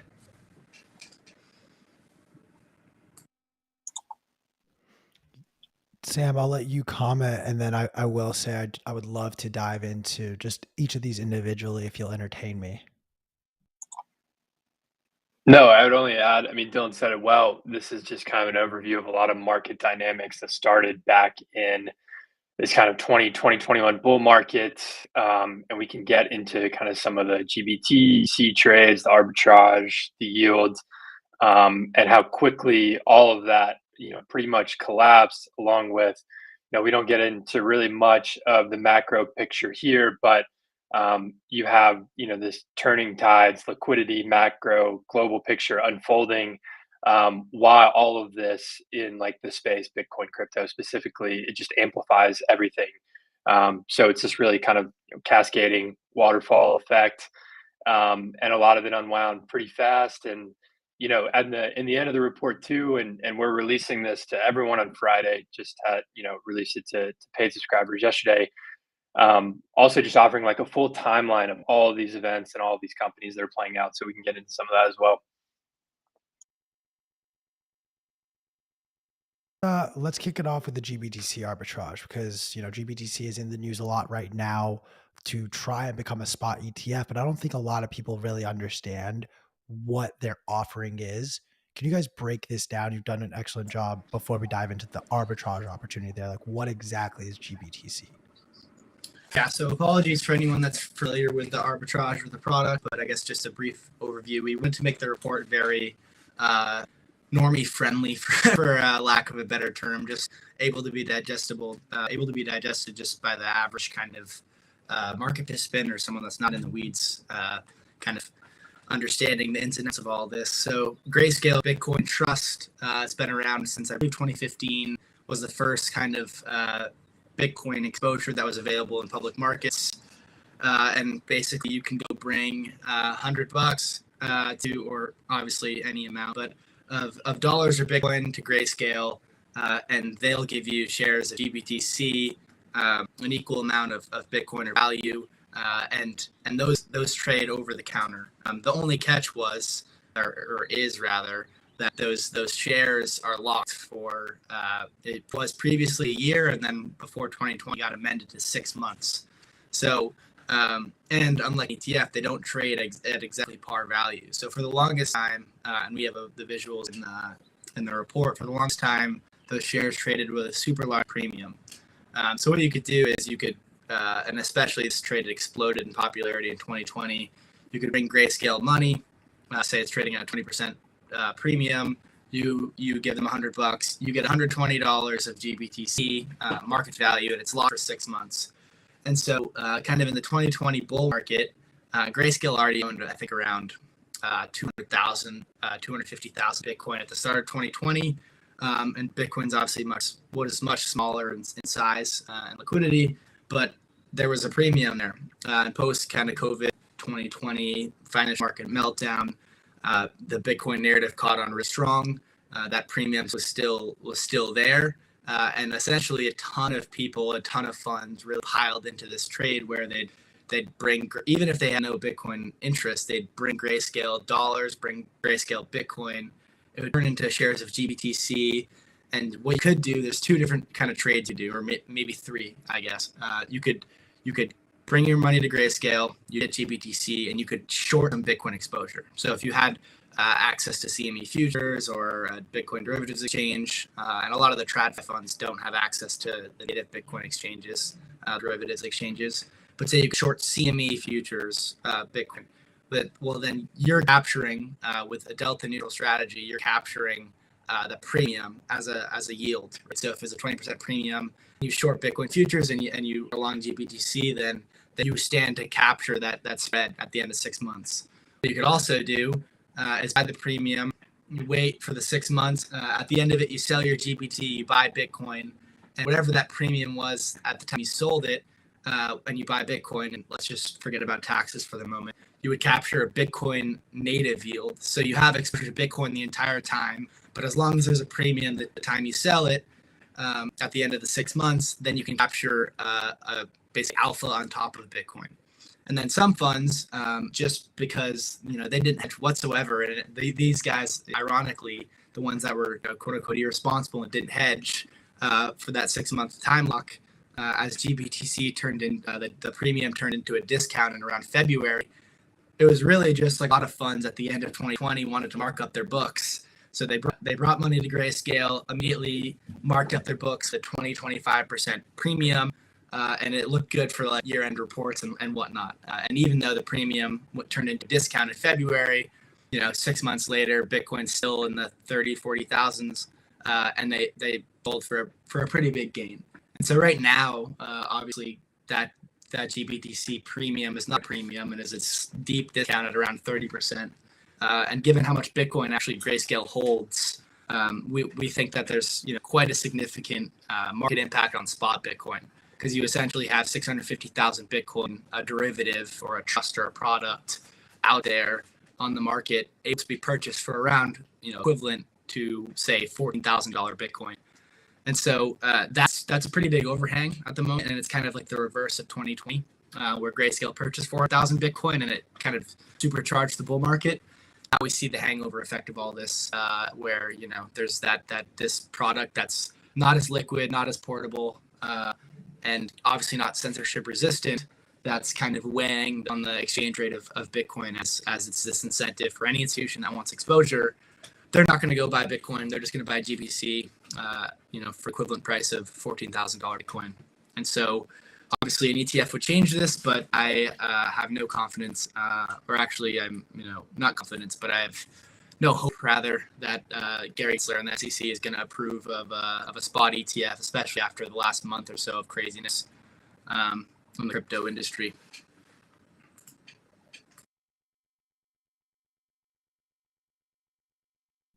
We're going to speculate a little bit. Okay, cool. Sorry, I thought I was hearing an echo. I want to speculate a little bit. You brought up, the window dressing that you see at the end of the year. It's been a really rocky month, but tomorrow the quarter's over. How much do you attribute, the overall market sentiment to being, just a window dressing attempt at the end of the quarter versus, oh shit, everything is actually falling apart because it's all built on lies?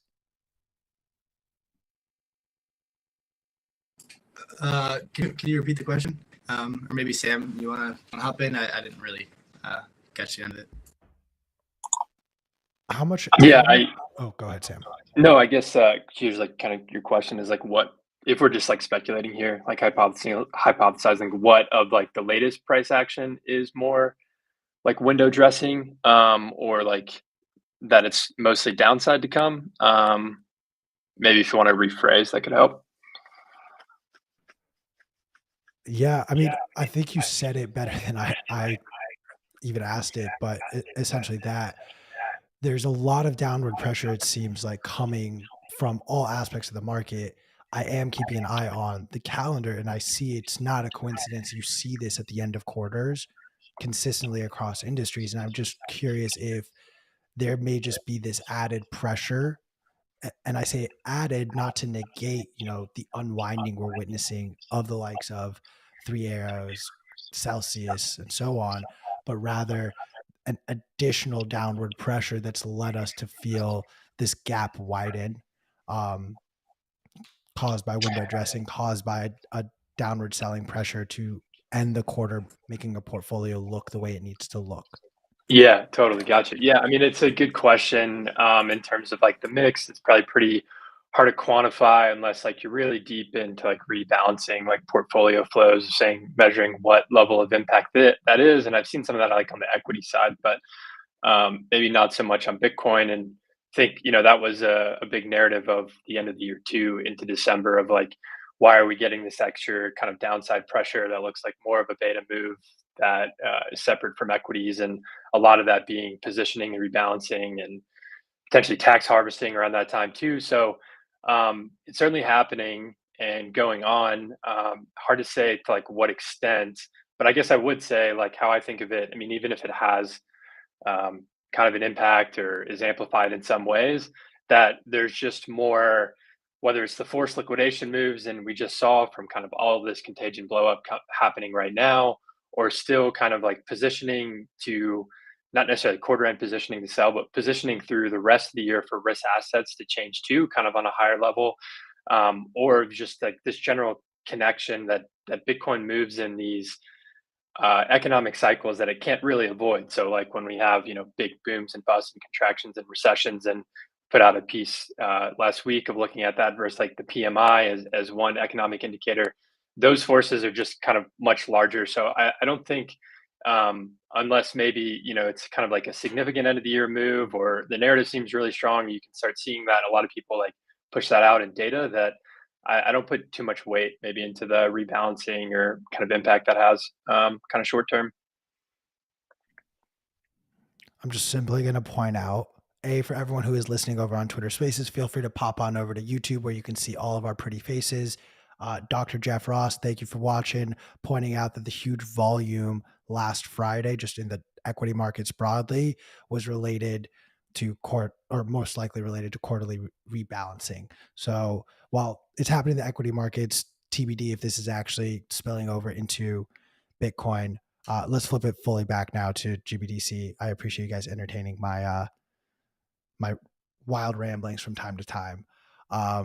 Which of these GBT star charts would you like to go over first? I mean, I don't know if we need to get up too much on GBTC. Rather, I guess just relating back to your point or Sam's point about quarterly rebalancing. I would just say in terms of like the Bitcoin space, the reality is, and long term, like I think probably most people in this room listening, myself, Sam, a lot of people, most everybody on the Bitcoin Magazine team, probably everybody, the long term thesis is unchanged. Bitcoin is still is a superior monetary asset compared to everything else. That is unchanged, and I believe its valuation in 10 years from now is probably 2 orders of magnitude higher.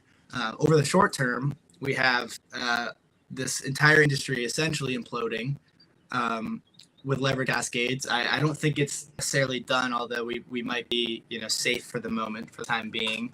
But it's all this bull market nonsense that propped up the price of Bitcoin, for like, and then pushed it higher than it would have gone otherwise, like GBTC, like all the leverage in the derivative markets, which has mostly been wiped out.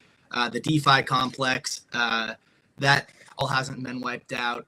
All the yield harvesting strategies that won't actually yield, just risk premium harvesting, that's getting wiped out. I do think now we're at the point where all these institutions that did buy Bitcoin, that would have bought Bitcoin, say that bought it in the summer at $30,000 in 2021, they're getting a tap on their shoulder, or not getting, have already gotten one that says, there's no way you're touching this. We're headed into a deep recession. We're cutting back all our volatility, all our risk, and you're gonna go buy something that is in a wild west industry. There's no regulation here. It's extremely volatile, and we're cutting risk. So the institutional flows, aren't here, and really any rally that we've had in Bitcoin or Ethereum, and I say Ethereum because it matters in terms of the exchange rate, and I'm I've done quite well like shorting it. Just full disclaimer, I guess. Any rally that we've had since for the last 2 months has just been short covering. It has had nothing to do with huge spot buying. I mean, Michael Saylor's throwing in spare change, $10 million. But besides him and maybe a few others, buying privately, there's not that huge institutional demand, and probably won't be until the air clears. We see the publicly traded miners starting to get pressured really, really hard. They all leverage their balance sheets and kind of had this golden 6 months post China miner ban where they were extremely profitable at profit margins in the 89%. That's all coming down, and so I think not to be a bear here, but I would be happily surprised if 20K was, or whatever, 17.5 was like the generational bottom. It just seems like there's a lot more catalysts for some rougher spot going forward, including potentially the worst recession many people have seen, in terms of whether it's worse than 08 or not, who knows, but in terms of just like the energy, the food shortages, and debt dynamics, it's certainly not a pretty picture. I think you've been hanging out with Pete Rizzo a little too much, Dylan. We'll talk offline about that time. I'm not going to ask you the question that you have frankly baited me into asking you about correlation, but I'm not going to ask it. I am instead going to keep going down this Contagion report, and we won't talk GBTC. We will talk now the futures perp market and just what you guys are seeing from there. Ultimately, and I want to touch on this because I don't think we have yet, all of this from your guys' finding and analysis just goes back to the idea that a lot of people got duped into the idea that yield was an actual thing. So I don't know if we want to start there, or you guys want to touch on what you guys are seeing in the future premium market first. Yeah, we jokingly put in towards the end of the report, we put in a quote, and it said, your yield is not yield. And then it was a quote from Do Kwon, which wasn't actually a quote. And we crossed it out and said the authors of this piece, like where the quote originated from. It was kind of just a play on words of Do Kwon's, your size is not size. But the reality is again, just to repeat, none of the yield was actually sustainable yield. And it was all just layers and layers of leverage and speculative bet and arbitrades that were never going to be sustainable, especially as people piled in, right? So for instance, during the bull market, especially after Bitcoin broke 20K in December-ish, for about a span of 4 months, you had annualized yields or interest rates to long Bitcoin were like 20% to say 40, 50, 60%, whether you're looking at the perps market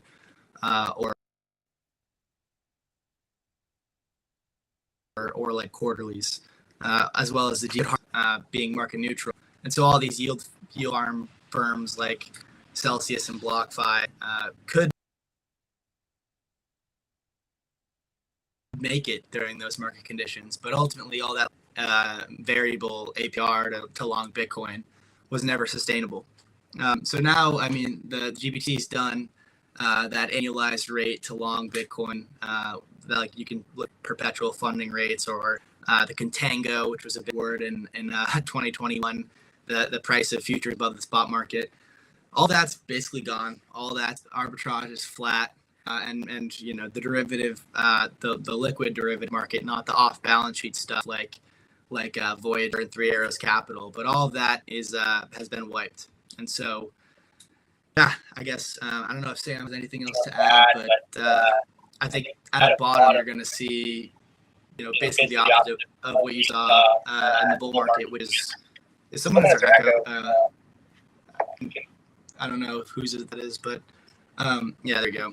I just think that what you saw in March of 2020 was all of these derivatives. The derivative complex was extremely bearish at the bottom and was actually paying these crazy variable rates to short Bitcoin.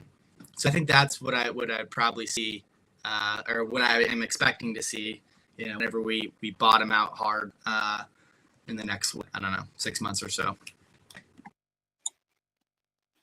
Yeah, I would just add, I mean, we won't stay on GBTC too long because we talked about it a lot, but I mean, just from a bearish point of view, in hindsight, look at it now and say, structurally, it's just a completely different market without GBTC buying, and how impactful that was kind of in that bull market, that run up. And so from that, like 2020 to 2021 to when that kind of basically the discount goes in, the premium goes away.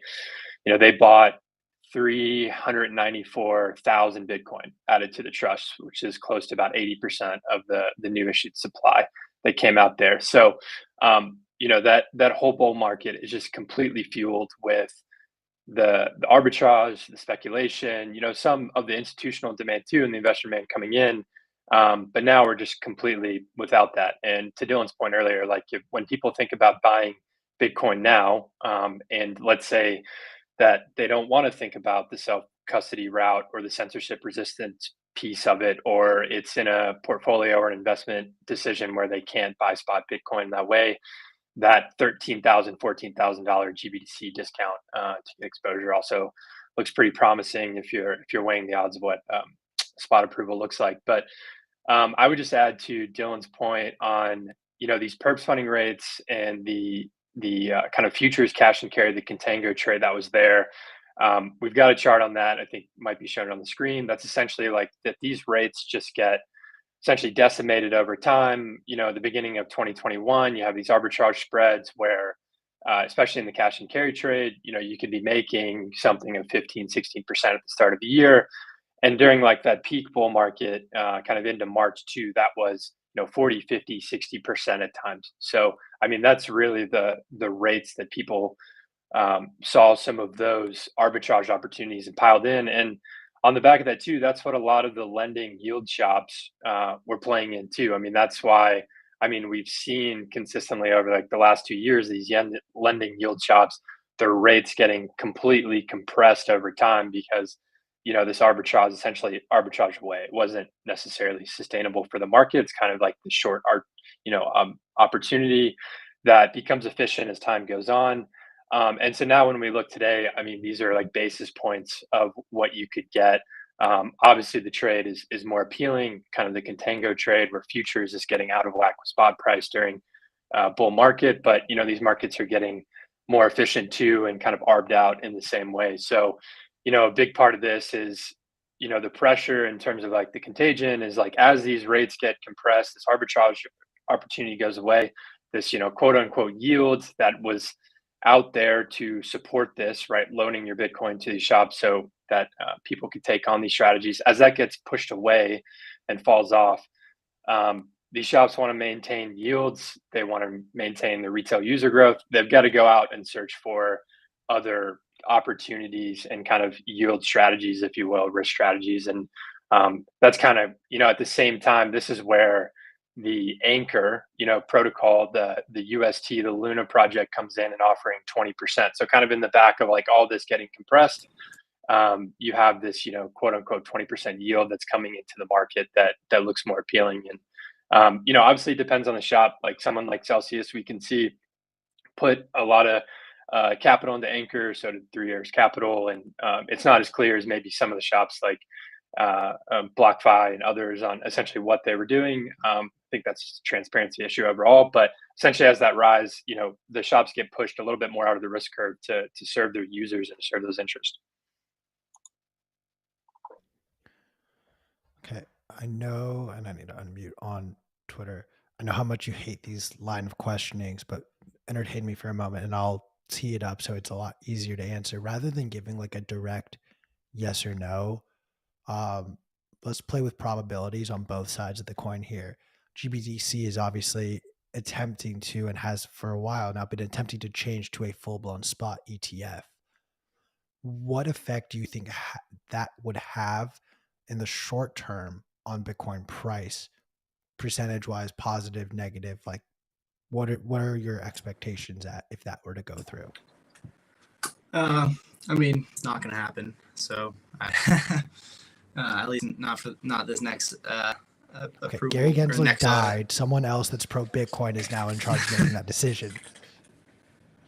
I know GBTC would bump. I don't know. I don't know how that would work because, there would be a lot of people that would buy GBTC just to dump Bitcoin. So honestly, maybe Bitcoin pumps in the interim, but it would probably net neutral be, I think, yeah, it wouldn't make a huge market impact. There's not, maybe during the next bull market, but there's not all these, institutions rushing to allocate to Bitcoin. Maybe they, dabble in it, but the real trade would be buying some GBTC at a 30% discount, and then your $70 turns into $100 and you get a 40% gain on Bitcoin. That's the trade. I'm not sure about Bitcoin itself, and I'm not gonna really pretend to know. But yeah, that's what I would say. I mean, if you want to think of just hopping back a little bit, people like to talk about Michael Saylor and his 130,000 Bitcoin. Like Grayscale bought 3x the amount that Saylor did, and they stopped buying in February. February 2020. So, 3 Michael Saylors is quite significant. Just for some context. Yeah, and just to add to that, like when you look back now too, I mean, there's a lot of whether you're looking at price signals or on-chain signals or returns or like the transaction fees on the network, that March kind of top right before that too. A lot of people can look back and say, okay, like the November looks like the top Bitcoin price, but really the level of demand looks like it subsided and activity on the network a lot during that March time, right before that GBTC kind of goes into discount right into February, right before that. So another reason to just iterate how big this was in terms of the market size here. I guess I would just add to Dylan's point. Yeah, I think speculative questions like that are fun, but they're just so hard to answer in that way that it just seems like there would be another arbitrage trade that would just be had for GBTC, but it doesn't necessarily change more of the macro demand kind of landscape for risk assets at the moment and where people are in terms of thinking of the positioning in terms of their overall investment. So it's hard to see that you'd see maybe more of an explosion in spot demand, even if the GBTC kind of was to get turned into a spot ETF or somehow go back to neutral. All right, you've already asked me to stop bringing up GBTC, so I promise no more questions on that. I want to pop over to slide number 7, where you guys have taken both the total Bitcoin market cap as well as the broader crypto market caps and kind of shown the contraction that both of these markets are seeing. I want to maybe understand a little bit more of what are your guys' expectations with the broader crypto market as well as Bitcoin. We're seeing a lot of overlaps. We're seeing casualties in the Bitcoin price as the result of decisions made in broader crypto. Um, what are you guys paying attention for? What are some signs you're looking at the chart at the top in particular? It's all garbage. I mean, that's my opinion. But like if we look at the second biggest quote unquote cryptocurrency, Ethereum, it was ICOs. It was less elaborate Ponzi's last cycle, and DApps, which was just a money grab.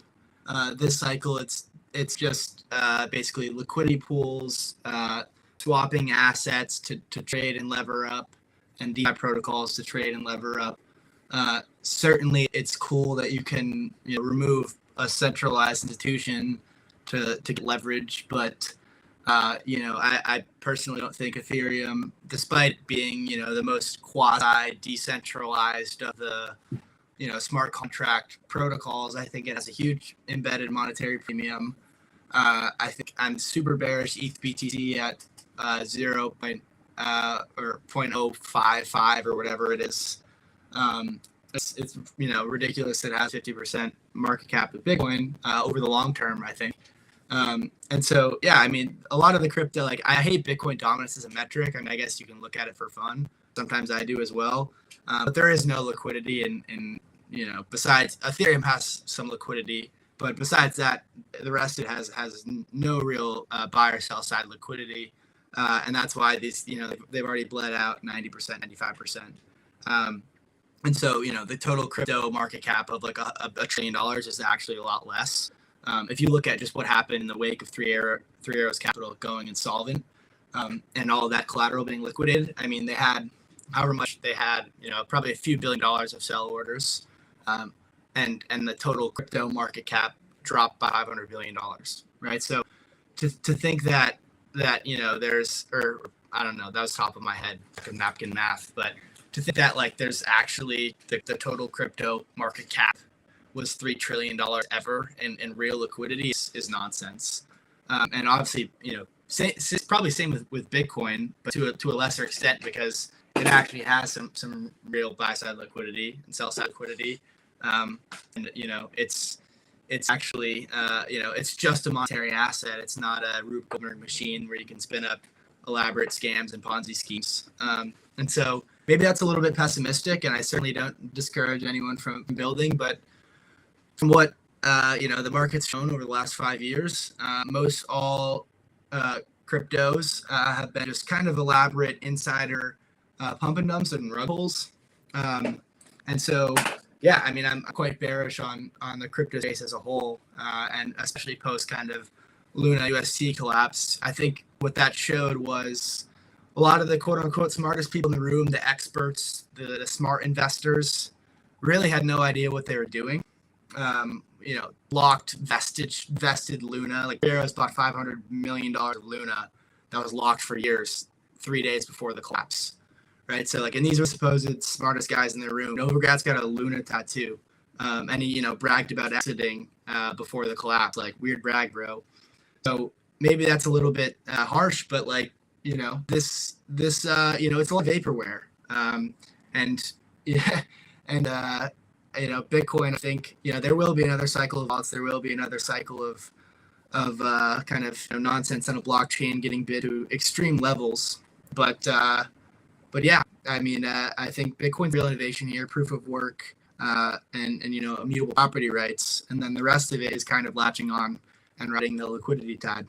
And so, yeah, that's just my 2 cents. I don't even know what your original question was, but a little bit of a rant there. Tell me how much you don't like the broader crypto market, I think would have been a better question. No, like I've made out great shorting Ethereum recently. I mean, my entire net worth is hedged with Ethereum shorts, so that's awesome. It's useful for something. But Full disclosure, yeah, this I is mean, not financial advice. Do your own due diligence. yeah. But yeah, I guess that's all I'll say on that topic. Do you want to keep going down the dunking on ETH path? Because I thought that your little flow chart you guys created for the ETH staked ETH sort of cycle that I believe it was 3 arrows was using and capitalizing on was excellent. I don't know if you guys want to touch on anything else before we go to that. Chris, I believe that's slide 11. Yeah, that's a Bloomberg chart.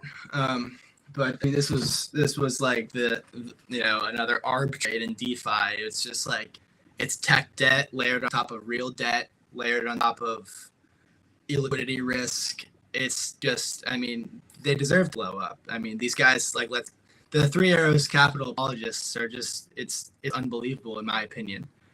These guys were taking on irresponsible risk, and essentially the more and more that comes out about from insiders, from people with counterparty exposure to these guys, it wasn't irresponsible leverage, it was fraud. So like saying these guys were great, they were good for the industry, they were champions of it, like nope, fraud, they deserve no respect. And so lever up ETH with staked ETH, put staked ETH in the DeFi protocol, borrow against it, get ETH, and then stake that ETH, and like what a Rube Goldberg machine of nonsense and illiquidity risk, and they blew up. And so that's the end of them. Staked ETH, hopefully works out, and proof of stake's great. But from what Ethereum lead developers are saying, it's already too complex for 99.99% percent of people on the planet to understand. And I'm personally thinking that the tech debt on Ethereum eventually catches up with itself. I mean, most people would rather use something that's faster and less centralized or less decentralized, right? Like people on using Ethereum don't actually care about decentralization. And that's why, you have people using Solana and whatever, next smart contract platform comes out with some ridiculous monetary premium. So, I think Ethereum moving to proof of stake is actually a pretty big flaw or error, even though they committed to it back in like 2015. I think it would probably be much more sustainable if it was a proof of work network, layer one, but that's just my opinion. And I don't really know anything, so not financial advice, I guess. Yeah, I would just add to, in terms of what this meant for like 3 Arrows Capital too, is like when that basically Luna UST blows up and they have this huge position there. They also have huge positions in, think about GBTC, they own somewhere of like 5%, 6% of shares, all of those going to like pretty strong discount. So, I mean, if you're ever going to redeem any of those or make any money, it's like a longer duration play. So you have huge kind of duration risk here at a time when they needed essentially pull out capital from whatever unsecured lending kind of stuff that they had lost or yield that they couldn't into. So, going into staked ETH and not sure exactly what their position size here, there might be some better kind of like on-chain forensics to show how big this was, but essentially trying to keep the staked ETH position to then borrow against that, to then pull more yield out of kind of the Aave pools and liquidity pools.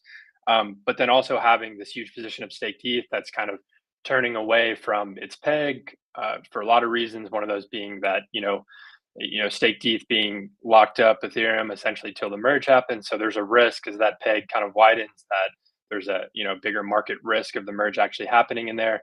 So as that goes down, their position's going down, and then you're really locked in these like 2 longer term duration assets when you have an incredible amount of kind of unsecured liabilities and yield to pay against. And it's been said with a lot of institutions with 3 Arrow Capital as well, is that people had accounts with them, whether to do sorts of better trading with lower fees and having money parked there and essentially making a yield on top of that. So it really just became a play at the end here over the last month through May. And I mean, it even surfaced in June with the block that, they were looking to pitch investors on another style of GBTC arbitrage play to try to get some of that capital back. So kind of once this Luna UST blow up really happened and they didn't have the risk management size to deal with it.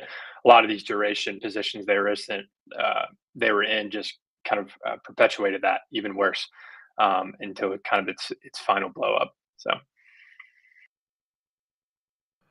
Correct me if I'm wrong drawing this conclusion.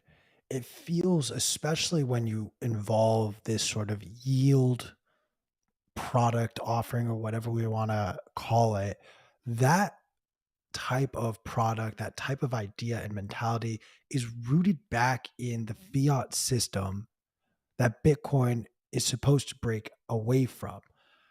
We were having a conversation earlier where this idea of how do we fully flush out all of these bad ideas so we never have to see them again. But it feels like they're just getting reintroduced in these crypto markets. I'm genuinely curious what either of you two think a viable solution would be. And I don't mean to put you guys on the spot and ask you, hey, solve the global financial issues in both the fiat system as well as the broader crypto system. But in short, that is what I just asked you. Yeah, I mean, if you want yield at this point, like if you want, say, stablecoin yield, okay, don't go on Aave, don't go on Compound, don't give your money to Pharaoh's Capital. Go buy short-term treasury bills and get your 3%. Stop being a moron. Sorry for sorry for being a little blunt, but don't take on any duration because if yields rise higher, anybody that was a long bond investor has gotten absolutely smoked for a supposed safe investment. But if you want yield, it's not 2020 anymore. Treasuries aren't giving you 50 bips; they're giving you 300 bips. Go park your money in a short-term treasury bill ETF and get your 3%. And basically, that's yield farming dollars, right? If you want yield on your Bitcoin, just send your Bitcoin to me because you're gonna lose it all. And I guess you can open up a Lightning node with a million Sats or 1 Bitcoin and get routing fees and make $12. Like that also works. But in terms of like sustainable yield farming with size on your Bitcoin, don't do it. And the DeFi protocol, the dollar denominated yields in this space, every single leveraged or lending desk and all of these funds that were kicking off these strategies have either all blown up or the arbs are gone. And so none of it's sustainable. So again, I mean, I don't know. In terms of like the yield farming stuff, it's never was sustainable and it's done. So go buy I mean, I would never say go buy treasuries, but like if you're holding cash in a brokerage account, buy some short-term treasuries and get 3% on your money. I'm like, that's the government's not going to default. That's part of the reason why I own Bitcoin is because the U.S. government will never nominally default on their debt. They'll just get the Fed to monetize more and pay you back. So, yeah. That's my thoughts. Not financial advice. Do your own due diligence. But also, I just bought a bunch of treasury bonds now because I'm smooth brain like that. I thought not bonds. Don't buy bonds if you want.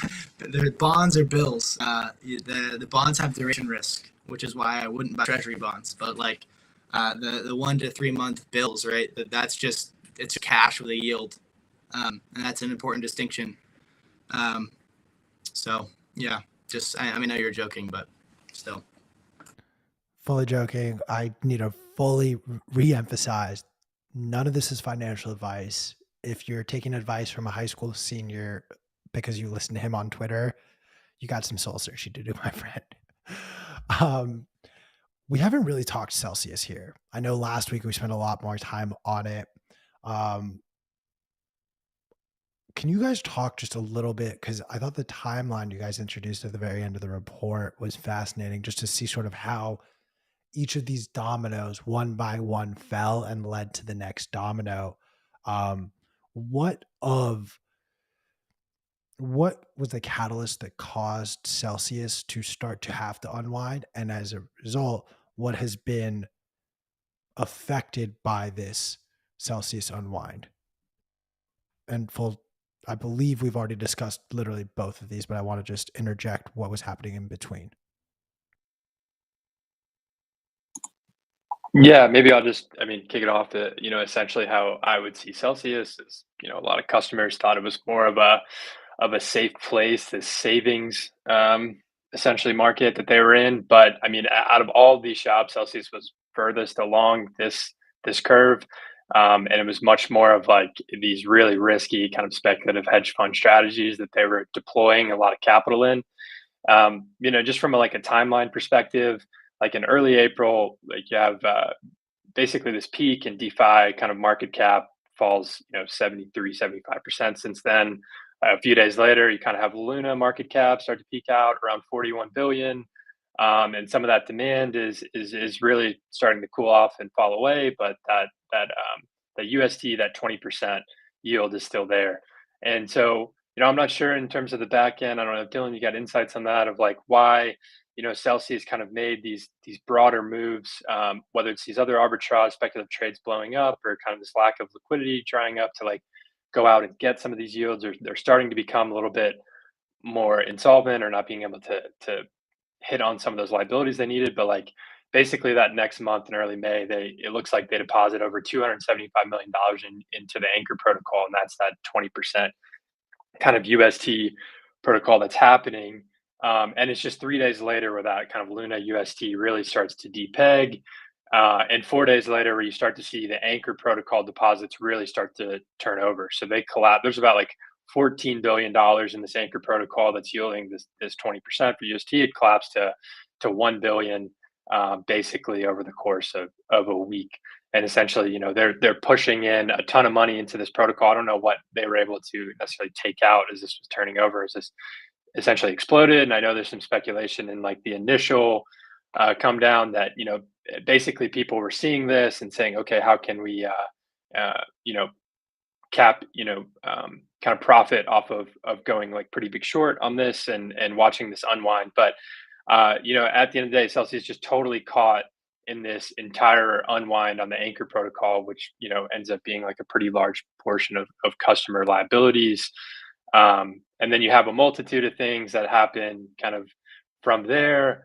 And then you kind of get into, later into June where CEO Alex Mashinsky is starting to say that there's no problems with withdrawing from Celsius. And then, basically a day after that, Celsius has complete withdrawals, swaps, transfers, can freeze the assets.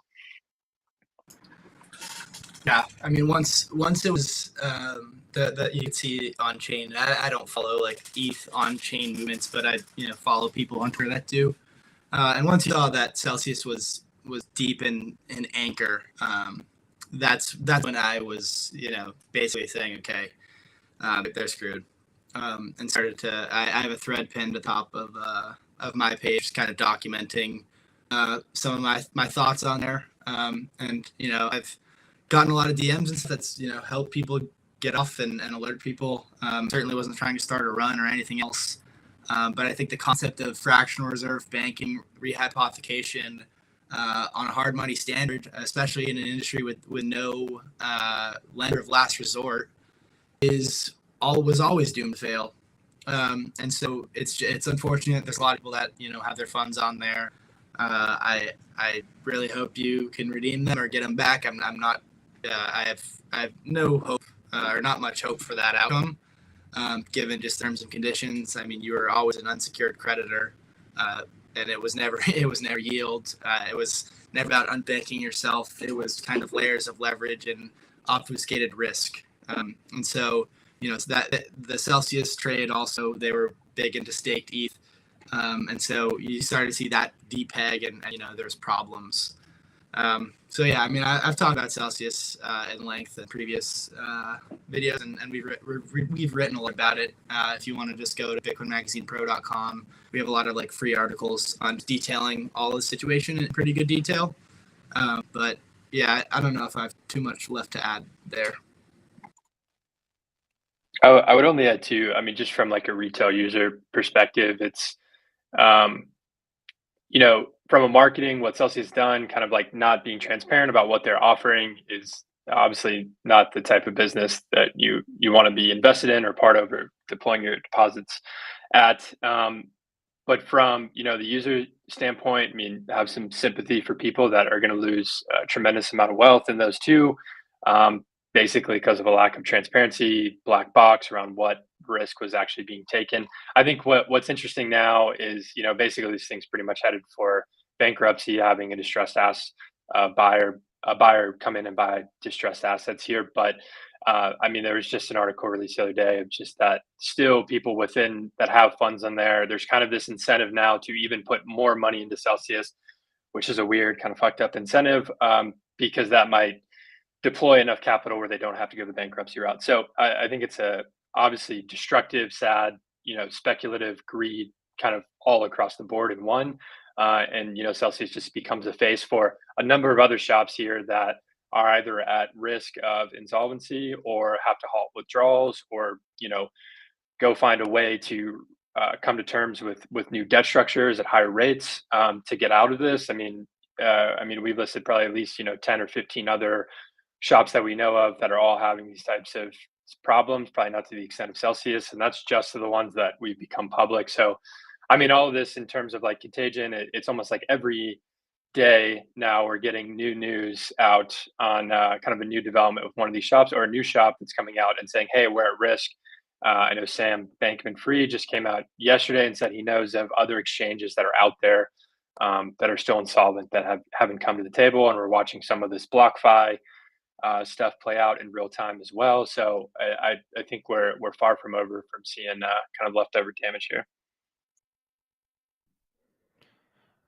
Would it be fair to assume that as more of these come to light, this will have a negative effect on the short-term price of Bitcoin?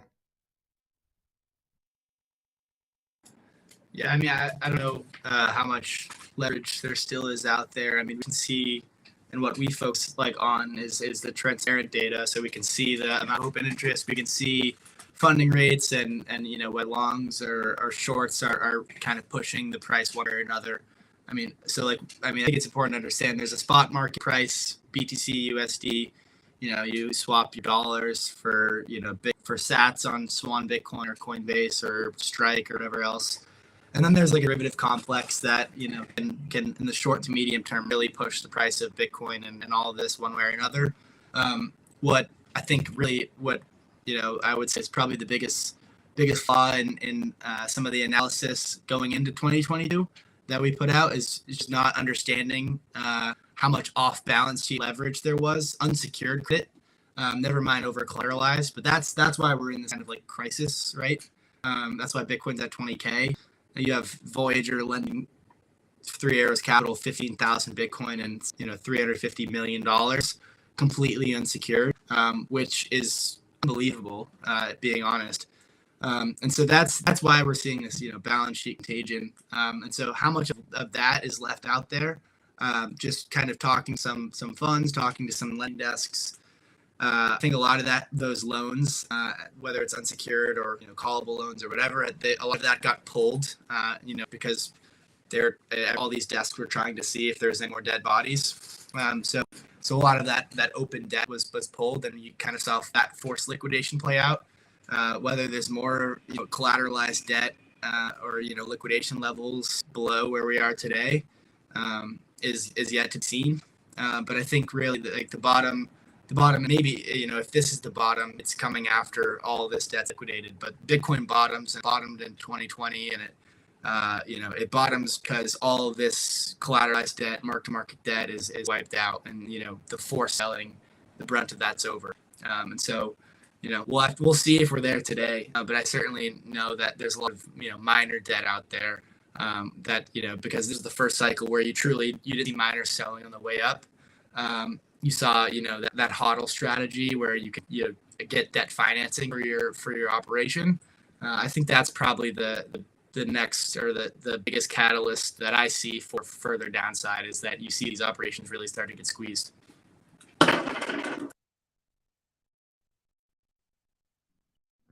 I might be Matrix. I'm sorry. Word, Sam, Dylan, we're at the end of our hour. Look, I say it to you guys every week. BM Pro is truly my favorite newsletter that I read. This detailed analysis of just the contagion that's been going on around the entire market is a necessary and required reading for everyone who is involved or paying attention to the market in general. I'm not saying you need to use this information to trade off of, but to just understand, I think market sentiment is super, super helpful. And I love the little bit at the end where you guys say to be continued, because it does not seem like this is over. In fact, we are far from seeing the end of this. I'm deep in the matrix. I have to stop talking. Cool. Well, thanks for everyone that tuned in. And we'll catch you on Twitter. We'll catch you in Substack if you subscribe. We have free and paid tiers. So give it a look if you haven't already. And we'll catch you here next week. Thanks so much, guys. For everyone that's listening, we will be back tomorrow with Bitcoin Magazine Live at noon Central, 1 p.m. Eastern. 10 a.m. Pacific. You need to find your way out of the matrix. 10 a.m. No, I'm still so deep in this matrix. Tomorrow. This is bad that it's happening right now, though, guys. Oh, my head hurts. All right. Peace.